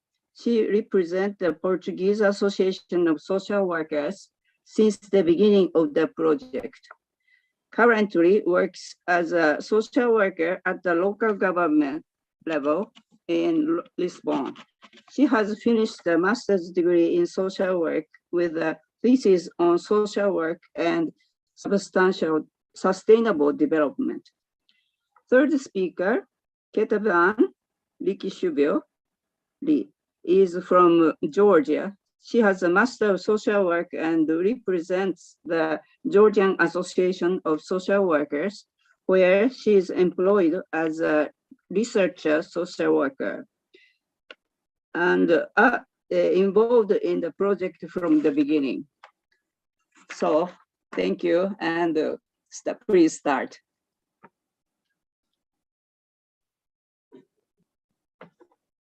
So thanks so much, and good afternoon or good morning, depending on where you're living. Thanks so much for giving us the opportunity to present and share with you our project named A Social Europe is Possible, the new generation of social workers are the spearhead of change. So the main aim of the project was to study the transition from university to employment, and our target group were social work students in their final year of a degree and those who were in their first 5 years of employment. And to do this project, we wanted to follow the 4 following steps. Next, please.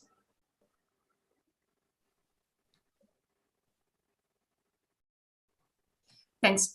So the first step was to do a policy paper, which is currently finished. The second one was to share the project in an international way through conferences or workshops. And the third and fourth steps are related with going to the European Parliament to share with the Eurodeputies our project. Next, please. Thanks. At the beginning, they were involved more countries, and in fact, you can see the previous members on the right of the slide. Currently, the director of the project is Umar Mohammed from United Kingdom, and we have the support from Heve Polishing from Austria, Shoban McLean from United Kingdom too, and from other members of the IFSW Europe Executive. And currently, we are 11 countries involved, so you can see them listed on the left of the slide, from Armenia to Spain. Next. Regarding to what we have done so far, the project began in the final of 2020, but in January 2021, it was released an online survey that engaged around 30 European countries. And we received a total amount of 787 responses. From those, 84 social workers wanted to have a conversation from the representatives of the countries involved to provide more information. And with all the data collected and analyzed, we could do the policy paper. And in the final of it, there's a specific country overview from the different countries involved. And in each of them, they are shown the specificities of the profession and the main concerns that shared the surveyed people. Next. So in this slide, you can see the policy papers index, which is divided in 4 main blocks. The name is, the first one, named information gathering. It's really with the tools they were used to collect and analyze data. The second one, named core themes, are the themes that we wanted to trade for them studying the transition from university to employment and how COVID impacted on this. The third block, named guidelines, are guidelines with recommendations designed for new and experienced social workers, as well as for employers, universities, and professional associations, and that we thought that they are going to be so useful. And the fourth block are the country overviews with the 11 countries that we are currently involved. And to finalize my presentation, this slide shows very well through these drawings the main concerns that we wanted to highlight, both in the educational and the employment areas. So going to the first one, most of the people survived thought that it wasn't enough prepared for being a social worker, and we have to sum up the fact that the quality of internship placements weren't always the best ones.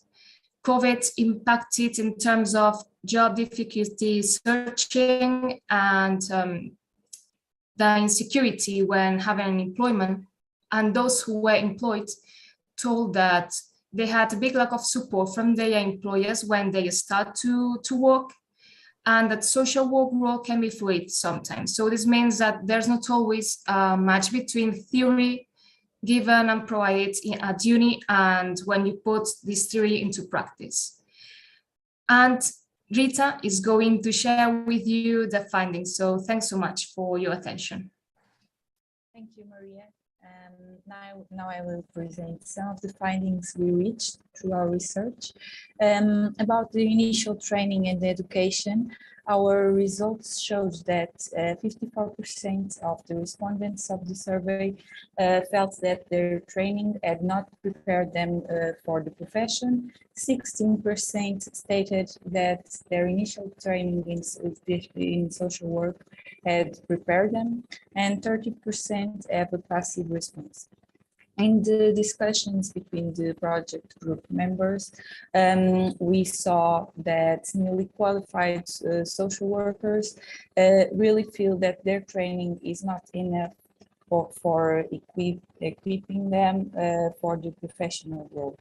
The particular concerns are the gap between theory and practice, and the curriculum across Europe has some divergences. So particular programs, even in the same country, can be different, and the social work students have not the same amount of information. Some quotes about initial training and education that show this that I already presented and that were took off our conversations with new social workers across Europe. State that respondents pointed out that they study what they study at university theoretically does not actually coincide with the practical work.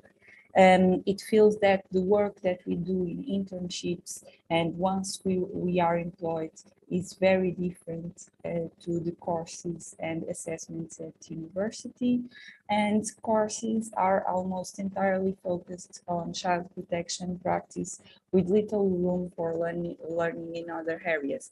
This last one shows that in some curriculums we focus on some fields of social work and not others, and this can be a problem for new social workers. About practice placements and internships. In the conversations, we discovered that the quality of placements experiences is very varied, and well-supported students by qualified social work were more valuable as learning experiences. Many people discussed the difficult experiences on the placement because of a lack of learning opportunities, as well as support from a social worker and significant concerns around discrimination. This leads to this quote, good support by qualified social worker and the valorization of the student or intern by the organization leads to better learning experiences. We have here two more quotes that exemplify this. The managers of these organizations should recognize the importance of having students in their organizations, as they are in fact potential employees for the future, and they can get benefits for offering quality of supervised internship places for them. And from Portugal, it is not mandatory to have a social worker as a supervisor for internships. This is a problem in terms of what people are learning. Are they really learning to be a social worker? Now, about COVID-19 impact on the transition from education to employment. There were some positive notes, like more job opportunities in some countries, increase in online working, what is easier for new social workers to engage, and more training available through online platforms. But this can also be a negative, because online working can lead to some feeling of isolation. The lack of opportunity to learn from what is happening around us in a busy office, and these difficult making questions and the answering from our fellow social workers, and working from home, working from home in this topic too. The current work role is very different to what was learned in university, and no opportunity to attend a formal graduation ceremony makes a lack of sense of transition. Now, Katie. Thank you, Rita and Maria and all of you. Now I am continuing our presentation, and I am talking about guidelines for new social workers. Our study highlighted some important issue.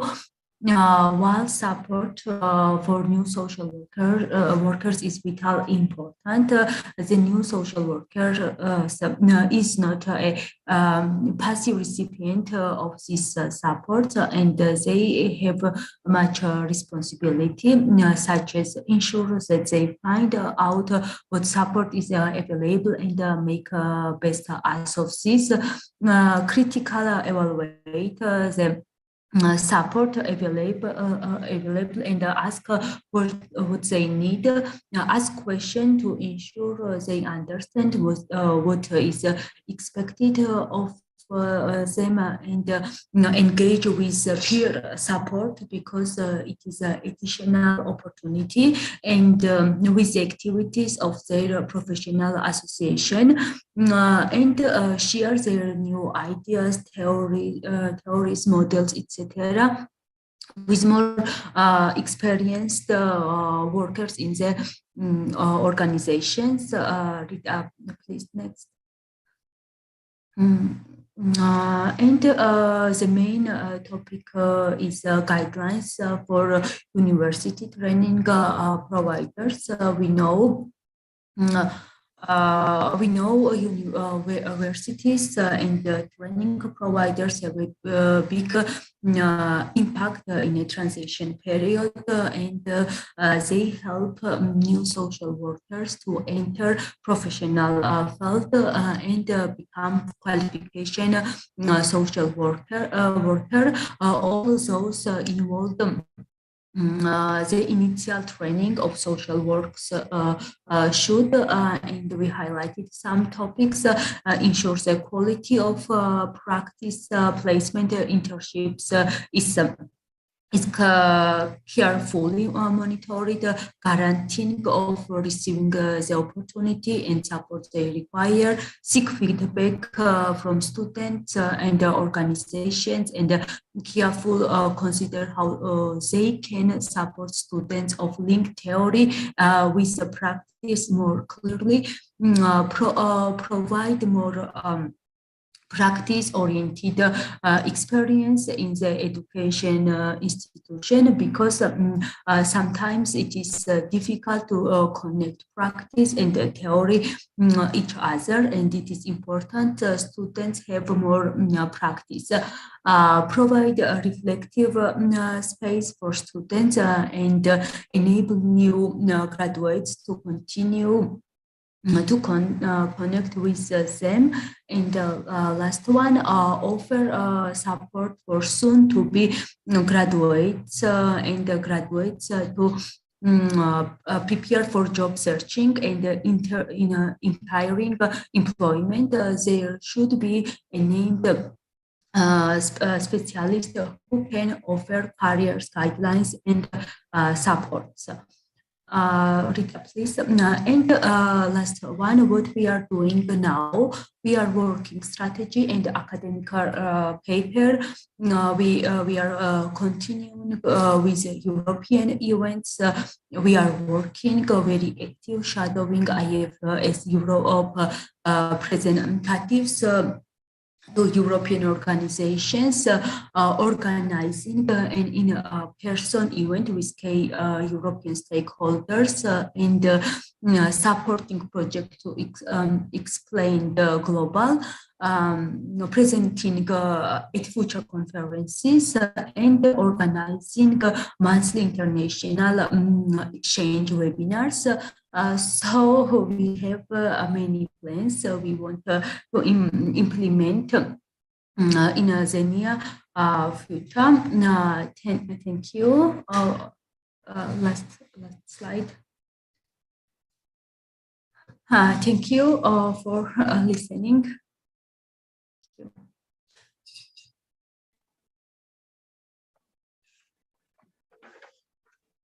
Thank you very much, Maria, Rita, and Ketavan. It was wonderful and quite encouraging for all the young social workers how to participate and prepare for the better work. Now, we are going to have a question and answer session.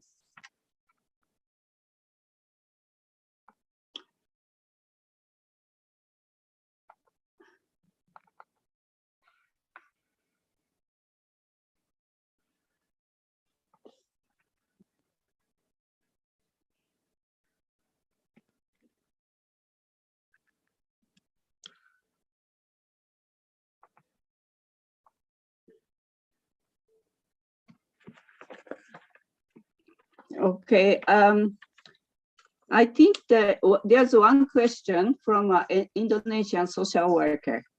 And first, I'd like to ask Asian speakers to respond. Throughout the presentations, there are many commonalities and in the challenges that the speakers presented. And one of the issue that this question is presented is that the social work is statute bound, and also like under certain law for social workers and the social work. However, the social workers' work sometimes or oftentimes go beyond these barriers and based on the law. So that can be one of the challenges.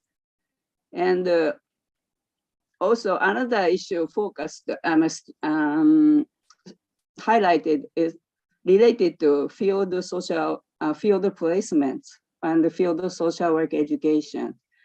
And I'm just wondering, are there like some of the challenges in social field work is not only education issue, but also the practitioners' body issue as well, and the agency related issue. So that the please speakers, please respond to this, the major 2 points. And maybe the third thing is, I wonder if there is any socio-cultural, political, and economic issues specifically related to Asian region. Maybe it may be also common to all the world, but so please respond. And the order of answer will be starting from David Rose, and who was the second person, Dr. Musabi, and Mr. Teo, and Joima. Thank you. Great, thanks, Mariko, and thank you for the question from our participants. Look, I think if I'm getting 2 parts of that, one is about some of, I think, the diversity, but also the similarities across our Asia Pacific region that's come out from the session tonight. And absolutely, I think I was struck very much by the same thing, that even in quite different across our region, socio and economic and cultural contexts, also some of those similarities flowing through about how would, for example, the global standard fit with the national requirements and accreditation systems and law, and in those countries that actually have a social work law, so that around the sort of regulation and monitoring of social work. So I think that's a difficult question to answer in the sense of what's the learnings across all that. I think we can obviously be sharing how we do work within those frameworks across the region, because they're different contexts, but in fact a very similar issue. And I think also something that will be shared in other regions of the world as well, is around how do the global standards in fact fit down then to the national level, with both the national requirements and also the particular sort of socio-cultural context of that particular country as well. So I think absolutely, as learning and working across the region with each other on what has worked and maybe what hasn't worked, and different things that we can actually try within a country context.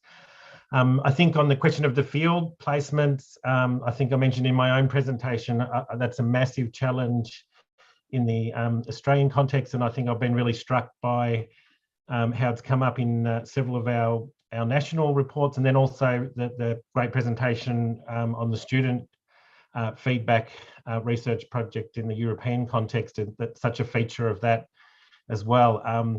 I was struck by, I could almost be hearing my own students at my Australian university saying exactly those same things about placement, about a good placement can be fantastic, a bad placement can be really bad. and so impacting on, I guess, that person's preparation for social work practice. And so absolutely agree. I think it's a real challenge. And I think, Mariko, you might have picked up on this, that it's one of those, really strong aspects, which is both the education providers and the profession in practice working together, because it is that one area that particularly goes across both the universities and then practice as to how do we provide really good high quality placements in amongst all of the things that have happened in the last 2 years, where I think we've all been doing placements online and all sorts of things like that. But even before COVID, these were real issues that were bubbling along there as to how do we provide those really high quality. I think being struck by the presentations tonight, we're all sort of looking at about 1,000 hours of placement that is required. So it's a very, very substantial part of what needs to happen in a course, and also, really big, in that sense, demand on the profession as to how do we provide those placements in practice. So I think a really thing that just goes across the whole lot. So that would be my thoughts. Thank you. Thank you. So next, Dr. Musabi. I'm sorry, Mr. Musabi is going to speak in Farsi, and I will help. I'm here. Okay, thank you. من سپاسگزاری میکنم از همه سخنرانان. First, I thank you all. من 2 سال اول متوجه شدم، سال سوم متوجه نشدم. I understood the 2 first questions, but actually I think the 3rd question. Excuse me, could you move closer to the microphone? Thank you. No, sure. So he's asking about the 3rd question, because reasons he couldn't the 3rd question. He's going first to talk about the first and second questions, and this repeat the 3rd question. در بحث کارورزی ما 3 تا مشکل اساسی داریم. Area of placement, we have 3 essential problems. مشکل اول اینه که دانشگاه کارورزی رو به عنوان یک درس اساسی خیلی جدی نمیگیره. The first problem is in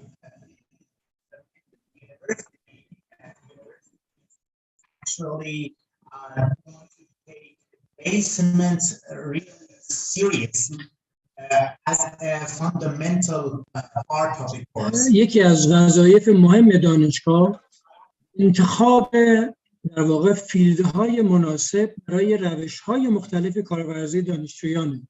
This is a very important responsibility to find and assign a good place for تو همه روش‌های مددکاری اجتماعی.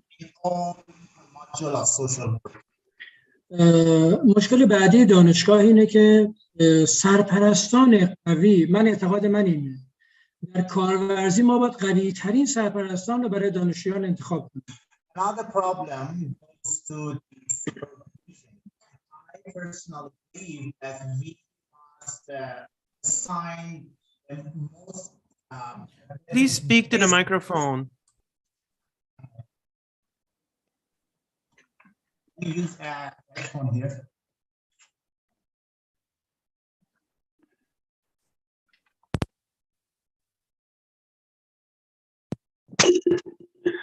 Is it better?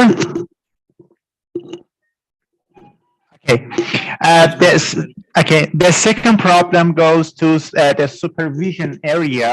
I personally believe, Dr. Musabi says, I personally believe that for the supervision, we must assign the best persons, the best experienced and scientific persons to supervise the students.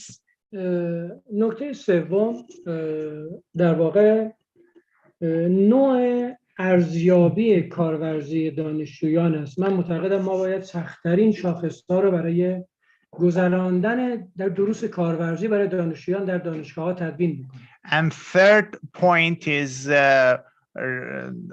about the assessment, evaluation of the students in placement part. I believe that we must, is that okay? Yes. Okay. I believe that we have to assign and make the most the best way to evaluate the students regarding the placement.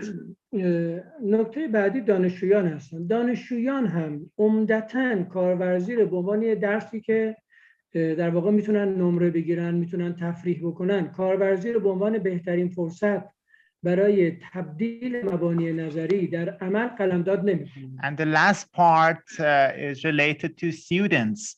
I believe that students actually don't take it serious, and they don't know or they don't understand that placement is the best place for them to translate their knowledge into practice. کارورزی بهترین فرصت برای دانشجویی که قوت‌ها، ضعف‌ها، علایقش رو بشناسه. Actually, placement is the best opportunity for students to recognize their strength, their weakness, and their strengths, interests. من زمانی که خودم کارورزی میگذروندم، بر اساس کارورزی علاقه من تو حوزه سیاستگذاری اجتماعی و آسیب‌های اجتماعی شد. من تا خودم رو محدود به ساعت کارورزی نمی‌کردم. For example, let me say about my own experience. When I was passing the placement, my own placement, my interests go to social harms and I don't know, addiction and things like that. But I tried not to be limited in the hours of formal hours, official hours of placements. و معمولاً سخت‌ترین درس که دانشجو با من میتونه بگذرونه کارورزی. معمولاً کسی رو تو کارورزی نمیندازن، من میندازم. And now as a professor, students will have the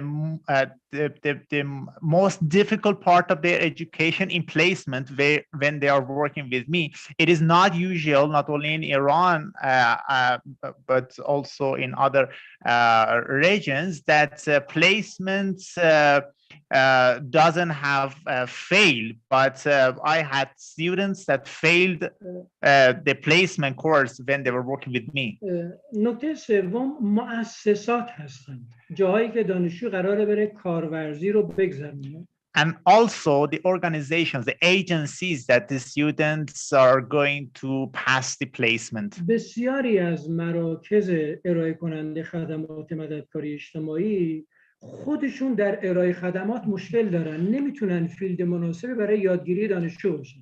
Many of the organizations that are offering social work services had already problems in their quality of services, and therefore they are not best places for placement and education for students. فیلدهای کارورزی متناسب با روش‌ها رو نداریم، مثل پزشکی.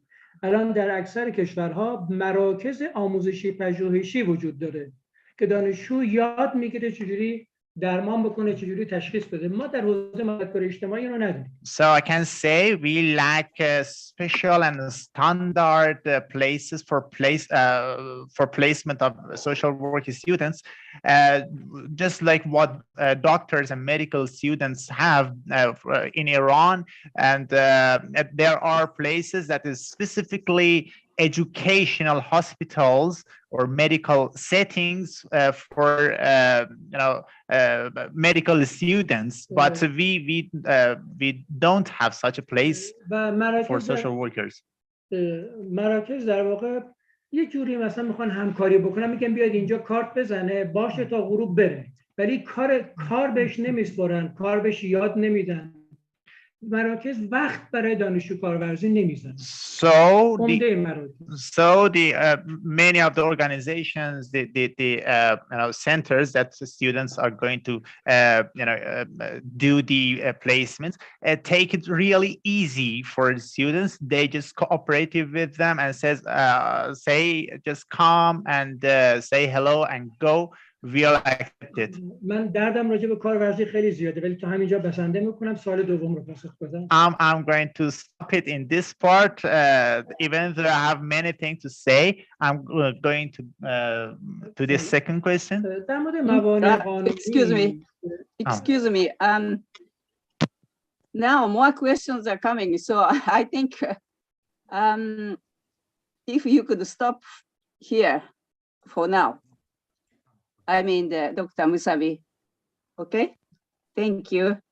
And so, any other things you might like to add about the questions I raised so far? So can I move to the next questions? Okay. Here's a question from social worker from the Hong Kong, and I will read it. Social work education is highly related to academic freedom that is highly different in the different political regimes, given it is the case in many Asian countries, e.g., the advocacy aspect to better the life of disadvantaged group.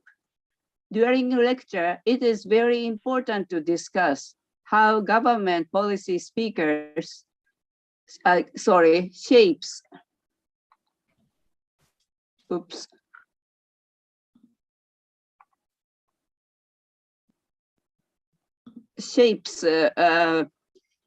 the overall. So the question disappeared right now, so I'm sorry. Just a minute. Okay. I sent it to you by chat. Yes, thank you. For example, in Hong Kong, a new national security law is enforced and one can easily be led, facilitating hate against the government. Any thoughts on such issues? Anyone who would like to answer? This kind of a political aspect, reflecting the culture, some of the Asian cultures, we would very hesitant to answer. However, that this is actually happening in this Asia Pacific region in various, not only Hong Kong, but also other areas and the population. So I wonder you would like to respond, including other regional speakers. Hi, Mariko. I'd like to share my yes, thank you.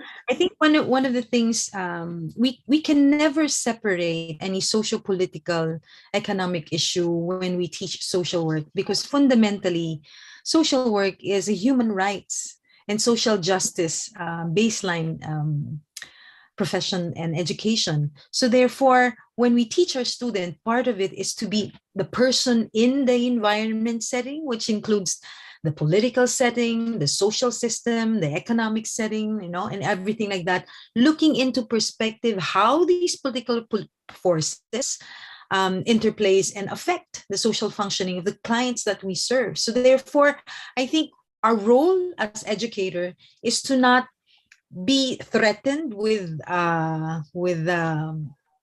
massive context of fear in terms of wanting to raise the level of consciousness and criticality in terms of, because it's by all means wanting to make a difference in the lives of our clientele, and we can never separate the context of human rights in the social work education context and the social work per se.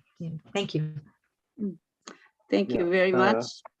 Mariko, maybe I would like to add some. Okay, thank you. I think, because coming from a multicultural country like Malaysia, where we have different races, different religion, practices. So for us for me personally, I have to ensure that we have to be culturally competent. Okay, we have to train our social students to be ready to face different culture, to be sensitive and to understand why certain culture that is taboo, or why they disagree with all this. Okay, it doesn't mean that you have to accept wholeheartedly that this is the way, but you need to understand and think critically. Okay, look at the person, as a person. Okay, this is what the values of social work all about. You see, so I think that is something which for social education, I think this is where we have to to look into the understanding the law of the country, and then why certain groups are are in such a situation, if and go against the law, and how are we going to how social work can place themselves, okay, in that situation to reduce, okay, the risk, and to assist, to ensure that the livelihood and to safeguard the rights of the person. I think that is something which I think is all taught in social work. So I think it's very much depend on us as a social worker educator, how willing we are to step forward, in addressing that. Perhaps I would like to look into the national laws. Sometimes you may not agree with certain rules and regulation imposed by the government. Okay, I think every country is that you from time to time, government may set new laws, which you feel that is not you may not be agree with, yeah. But it's as a citizen, as a professional group, that's how we come together, and we have to work with other professional groups to see how do we address this together as collectively. Okay, because I think social workers, one thing that for social work is that we shouldn't work in silo, and this is and as a profession, the same with our profession, we cannot work in silo, so we must continue to work with others. Okay, so with that, I'll pass to others for their comments. Thank you. Thank you. Now, Maria, please. Well, first goes Sayed. He was the first to raise the hand. So if you want to add something before me, Sayed.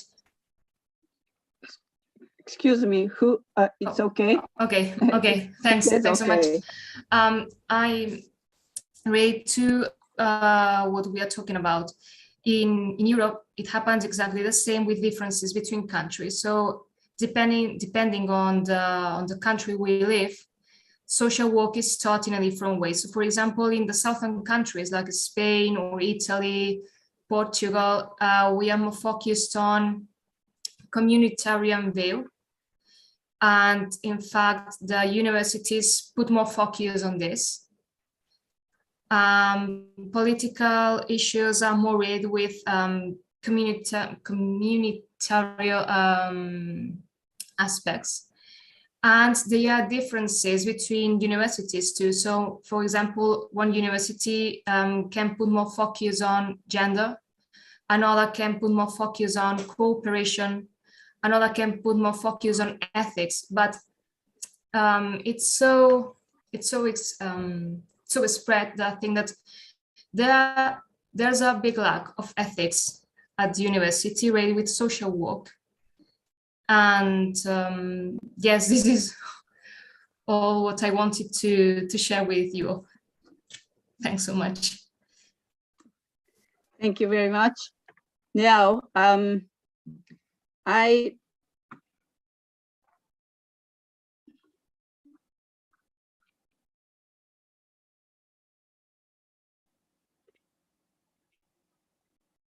okay, here is one question.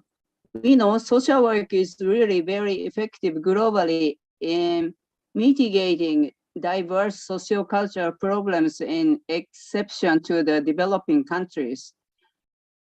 Because where social work is not recognized or known as a practicing profession by the community or state. In those particular countries, graduates are facing crisis in field placements and the proper supervision in the agencies. It needs state approval as a profession. How IFSWAP and a pathway can interfere with each national level association to accelerate its motion towards professionalization. This is a question raised by a social worker in Bangladesh. And there are many countries in Asia Pacific, they may be facing a similar situation. And I'm wondering, for this, someone who would like to answer, including other regions' experience, that should be fine. Anyone? Can I? Sorry, who? Rita from. Rita, yes. Hi, please. We are from Europe, and we are representing EFSW Europe. And what they did to express the students and the new social workers' concerns was this project, where, as Maria stated in our presentation, we want to give a voice to the problems we are facing in the transition between education and employment. And the aim of the project is to reach a political level, going to the European Parliament, and then go to the national level with some guidelines, with some recommendations, and make a difference in this area. For us to have the social workers better qualified and respond to their needs. Of course, we have to have a look at this with the global standards and everything. But I think it all is connected.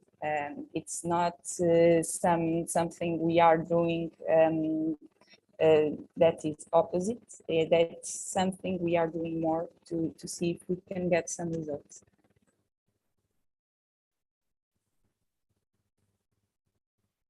Sorry, thank you very much.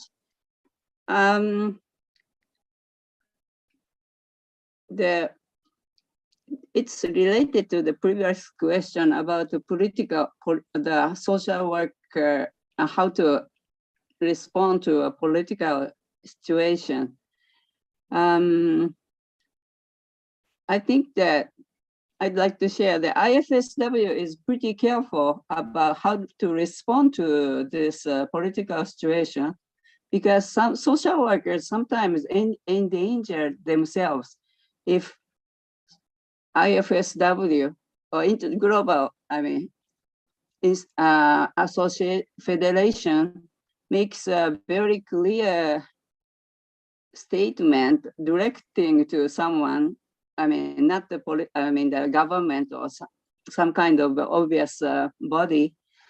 It may endanger the social workers or educators in those countries. So, well, it is not, there is no clear answer how to intervene, but make a collaborative international voice might be the one. However, still that it's not so easy and simple. So it is not easy to answer this type of question. I hope the person who made the question understands the situation. Okay, I think that there are more questions are coming. However, that we are not able to answer all the questions or asking participants to answer. Okay, now Basilio is raising a hand, but I think that we would like all the participants to make a short comment, maybe like 3 minutes or so. So Basilio could make us could speak in your space. Thank you. So, Basilio, would you like to start? Sure. Thank you, Mariko. I will be very brief. And again, I'd like to, as a concluding remark, I would like to thank you and Victor and everyone for participating and organizing this important event.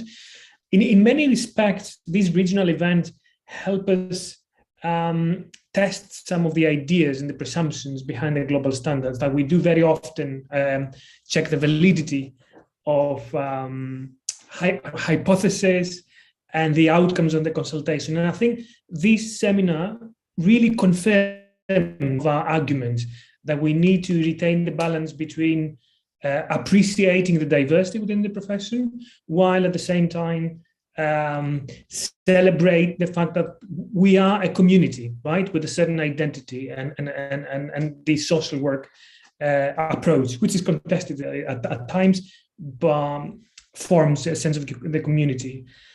We will continue the rollout process of the global standards, and we will be reporting on the pilot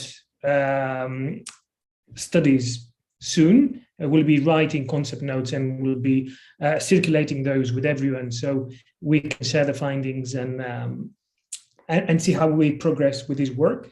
And the final comment, just because there were a couple of interventions about the question of human rights. We know in the global standards, we have unapologetically included the concepts of social justice and human rights. And as a colleague said before, we know that we cannot separate social work from those concepts, and we don't wish to do so. And that's why we confidently included those. At the same time, as Mariko said, we're mindful that many of our colleagues are at risk of being persecuted, of being arrested, or disappeared in some parts of the world. There's tens of social workers over the last decade that have disappeared, kidnapped, arbitrarily arrested and murdered. So when it comes to those political interventions, there's no question about our professional commitment to human rights. However, at the same time, we need to be guided by the local groups of social workers who know the risks and security situation better. There are a couple of current examples. I won't name the countries where there was request for intervention, and when we contacted our social workers, our colleagues and comrades on the ground, the advice we got was, please do not intervene with a public statement at this time. This will put us at immediate risk. In other cases, the request was different, was start a global campaign, help us out, we've been arrested. And we did, with some success. So there is no top-down approach, there's no one size fits all. We're always, please rest assured, in consultation with our national associations and groups of activists, and we take informed decisions. But we are here to support our colleagues all over the world. Thank you. Thank you very much, Vasilios. Now, David Rose, please. Anything to add? Look, I don't think too much. I think my key reflections from the session today very much about, I think probably picking up from that, what Vasilios has just said, you know, the universalism, but also the need for looking at the diversity of our different contexts, which is very much core social work as well, to very much be looking at those contexts. And so, you know, struck by, I guess, the need for us to recognise those differences, but also our areas of connection and similarity across our region. And in fact, from our European perspective, from the great presentation from the students there, also around our connections globally on those areas. So I think that, I mean, I think my other thing I was struck with, obviously, from some of the questions is obviously the very practical and side of some of this as well. And obviously, things like those risk issues for some of our social work colleagues in many parts of the world. And so very, very similarly, I think I'd be saying the same thing. We would always, from our pathway perspective too, be looking at working locally with people. It is a very difficult tension sometimes to be raising an issue around a country without working locally with the social workers in that country. And certainly the public statements are not always the best way to be dealing with that, and very much guided by what you know, is happening with the social workers on the ground in that country. And in fact, sometimes it might be very behind the scenes support that would be what would be sort of needed in those particular situations. So all of that, I think that's all I've got to say. A fascinating lot of presentations today and questions from our audience. So thank you. Thank you, David. Now, Hassan Musabi, please.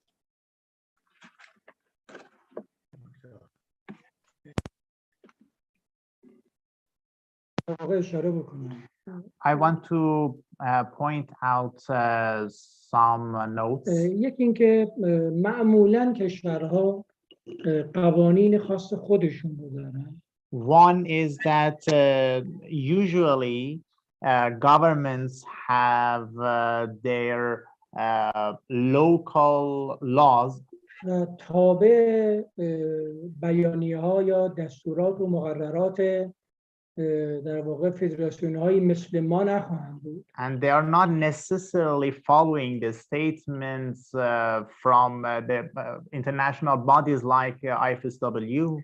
ما این واقعیت رو باید قبول بکنیم. So we have to accept this reality. اما چند تا نکته تاثیرگذاره برای اینکه بشه این حمایت ها رو بیشتر کرد. But meanwhile, there are some points that we can, strengthen this support. نکته اول ارتباط بین مددکاران اجتماعی و سیاستگزاران و مدیران.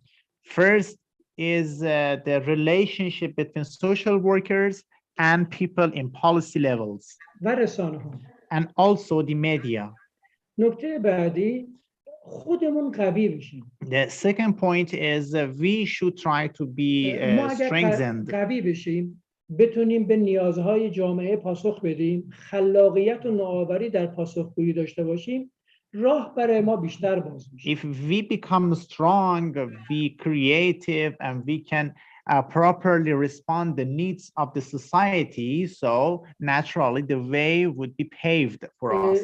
و گفتگوهای اجتماعی راجع به این موضوعات رو در جامعهمون باید تقویت. In addition, we need to make more social dialogue throughout the country. و این مستلزم اینه که من دانشم رو افزایش بدم، مهارتم رو افزایش بدم، شناختم رو از جامعه‌ام افزایش بدم، قوانین جامعه‌ام رو بشناسم و در گام اول با ارتباط، گام دوم با ادوکیسی یا حمایت طلبی، گام سوم مطالبه گری است که ما در نهایت سکوت هم نباید بکنیم. So to do this, we need to improve our skills, our knowledge, our cognition, our knowledge about the laws and regulations of the community and the society. And so we have three ways to do that. First, by relationship, and second is by advocacy, and finally by demanding.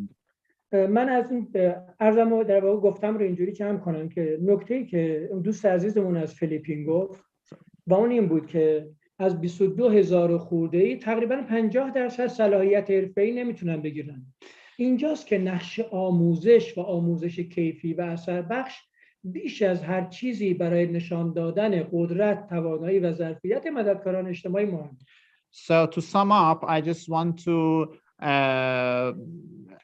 end with the talk of my colleagues from Philippines that said from 22,000 people, around half of them couldn't pass the qualification examination. So it says to us that we must take the education more serious and yeah. و من فکر میکنم این آموزش. So I want to repeat the education and the importance of that education. کمک میکنه که مددکاران اجتماعی قوی‌تر بشن. It will help social workers to be more stronger. من معتقدم برای ما فرش قرمز فن نخواهند کرد. I believe that we shouldn't expect a red carpet in our way. اول باید خودمون رو قوی کنیم تا بتونیم مشکلات اینجوری رو کمتر بکنیم، نه اینکه کاملا ببریم. Therefore, first let's be stronger, and then we will be able to tackle problems. Thank you. Thank you. Now, Teo. Okay, thank you. Please. Thank you, Mariko. I echo what Dr. Hassan said. I think the first important thing for us as a profession is that we have to stand together. Yeah, social educators, practitioners stand together. Coming from a country, Malaysia is relatively small, and we don't have the social work law yet. We are still fighting for it, but it doesn't stop us from coming together. I think what I shared today, maybe just for some colleagues, for other countries where you are still fighting for the law. Similarly, I think the profession must come together first. Okay, and as educator, the interest and also the learning needs of our students is our priority. So if the students, when they are doing placement, they are not being properly, arranged, and they, the arrangement or the placement doesn't give them appropriate learning, or is harmful for them, then we have to take action. We can't wait for the government to say, we have the law, then we can take it down. Okay, I think we as a university, we have that responsibility. That's one. Secondly, then is that we come together, we form our own grouping. We set our, using, I think for the global standard has been a way of us, it has enabled us to do self-advocacy. I think that is the very crucial point. When the global standards in 2004 came out, that's why it prompted us to start working on national standards. So that so it doesn't require a law for us to do that. Okay, but by using the global standards, then we do our self-advocacy. We establish a better working relationship with the authority, and then it enables us to move until today. Yeah, although it's not perfect, but that's something that I think we can still improve on. So I think with that, I will conclude my remarks today. Thank you very much. Thank you, Theo. Now, Joema. Hi, thank you, Mariko. I think I would agree with what have been shared. Any standard in terms of providing a set of framework is really good in the context of having that as a baseline information, so that we can work on, look into our own national. We in the Philippines, we have laws existing, but like again, as presented, perhaps maybe it's time that we looked into and review the 1965 law to make it more adept into the 2022. Second, I think for field instruction, in my mention a while ago in CHED, what we do is if there is lack of qualified field supervisor in the agency, well, it's a double burden to the faculty, but we do dual role in terms of the faculty also being the one doing the agency supervision in terms of providing support in the agency. And I think the third one that I'd look into is given this pandemic situation, the mental health well-being of our student is very important. We can talk a lot of things about, the standards, lift up the highest bar. But if the students we are working with is not in a very sound mind and body, then all of this effort might be, a little bit stay behind. So I think as much as we put on the higher standards and we look at the globalization in terms of standardizing all the social, perhaps we can look into, because we are in the profession of giving human services, when perhaps we can infuse in our education the mental well-being of our students, because when they pass, when they don't pass, it's not about this, it's because of the cognitive incapacity of the student. Many factors are influenced in the lives as we work with our clients. So thank you, Mariko. Thank you. Anyone from European young social workers? Hello. Maria? Yes. It's been such an interesting workshop. And just to resume, though we are living in different parts of the world, we have the main concerns. And it doesn't matter if we live in Australia, if we live in Japan, if we live in Portugal, it doesn't matter. The profession is exactly the same. And even though we don't have a magical solution, and we will still having lots of challenges and worries, I think that the most important thing we have to keep in mind is that we work for and with people. And I think that people, it's the social works engine So we have to work for ensuring their welfare as much as possible and as much as we can. And yes, people, it's so important for us. If we don't, and I mean, we are so necessary between us. So we need, how to say it? Sorry, I have the idea in Spanish. So sorry. We need each other. We aren't, we can't be alone. So we are all interconnected.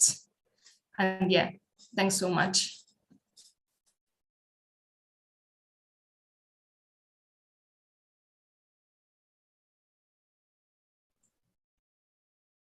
Mariko, you're muted. Mic is off.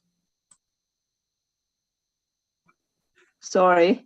The time is limited, and it is coming closer to the end. And before David Rose is giving the closing remark, I would like to speak on behalf of IFAP, representing the regional president, Rose Henderson. Today, she was not able to join the webinar Zoom.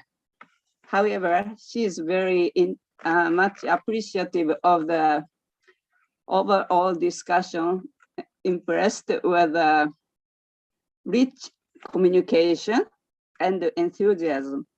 So we would like to carry on this type of interaction and discussion, not only throughout the region, but throughout the globe. And now we would like to have David Rose again for the closing remark. Thank you. Just before David, sorry. Good. Mariko, it has been very challenging connecting in here today, and I have managed to join us now. But as you did say, I was able to hear the rich variety of presentations. So just before David, if I can, thank everybody, obviously, for preparing and presenting today. It was a really diverse and rich, enriching collective group. I especially want to acknowledge the student group in Europe. I think you have added a very special dimension to this workshop. And I echo what some others have said about the findings that you have in your research are very likely to be very similar across our region. And I think as IFSW Asia Pacific, we need to consider how we may be able to replicate the research that you did and add our perspective formally into that global discussion. So thanks particularly to you, Mariko, for organising this event and for moderating it so well this evening. And of course, Vasilius, it's great to have you also on board tonight. It's really great to have that perspective, obviously, in this workshop. So thank you to all of our speakers. Thank you, Mayaka, for actually getting me here in the end. It was really, really great. I trust that everybody has been able to take away from the workshop something that they can apply in their practice or in their education or in their social service in some way. And as Mariko indicated before, I hope that we can jointly organise some more of these events in the future. So thank you, everybody. Thank you, Rose. Now, David Rose, it's your turn. Thanks, Mariko. And look, I think I really just mirror a lot of that there. Look, it's been a fantastic session. Thank you to Professor Vasilios giving us the broad background of where the standards have come from, to our different reports from the different national areas, which once again I think highlighted the commonalities and also the need for the differences across the areas. And similarly, picking up on what Rose said, I think fantastic presentation from the European student group. which absolutely I think would mirror many of what our students in this region would say too. So fantastic to start getting that documented, and also that where that can be looking to see where we can see what the Asia Pacific region experience is, how it's similar and how it's different across those areas too. So, so I think we've already said around lots of the key things that have come out from today's session. I'd mirror on behalf of PASWay what Rose was saying. It's been great to organise a joint event like this, and hopefully there can be more of these type of events that we can do jointly across the region when we look at these particular areas that very much span both education and practicing the profession. So a great way to then work together on those.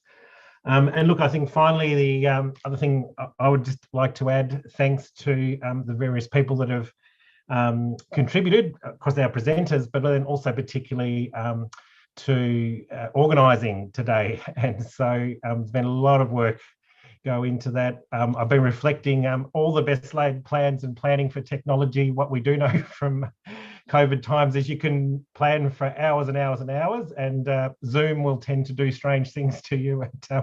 So we've got through that, and so I think particularly thank to the group that started from the very beginning organising this session, and so Mariko, Kumura, and Rose from IFSW Asia Pacific, and to Victor and Joema from PASWay. So that was the group that started on going this.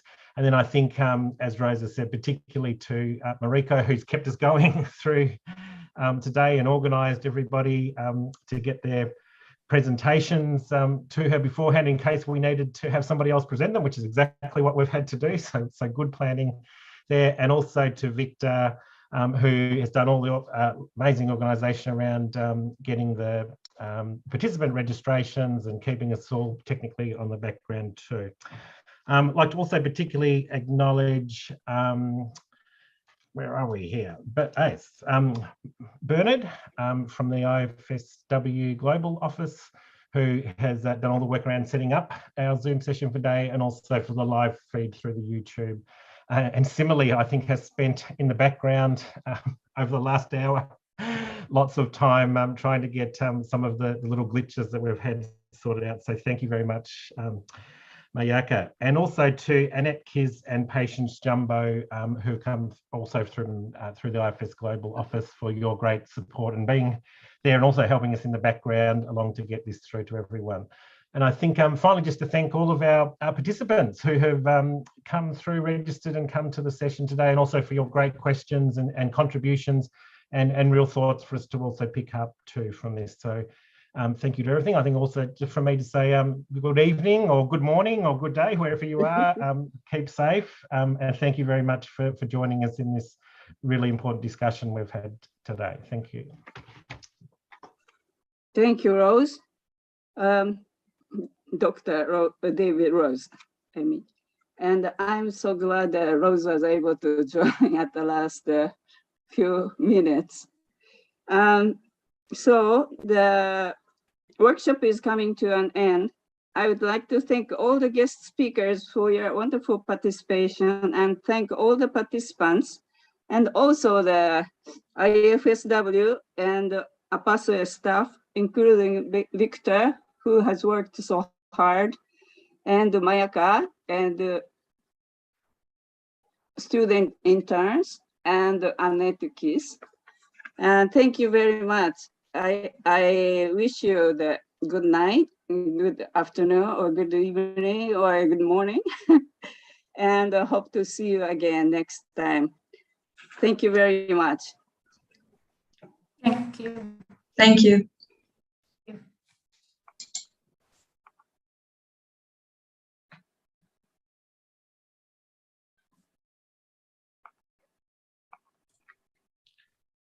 Thank you, everyone. This concludes the workshop. And please don't forget that there will be no certificate of attendance issued.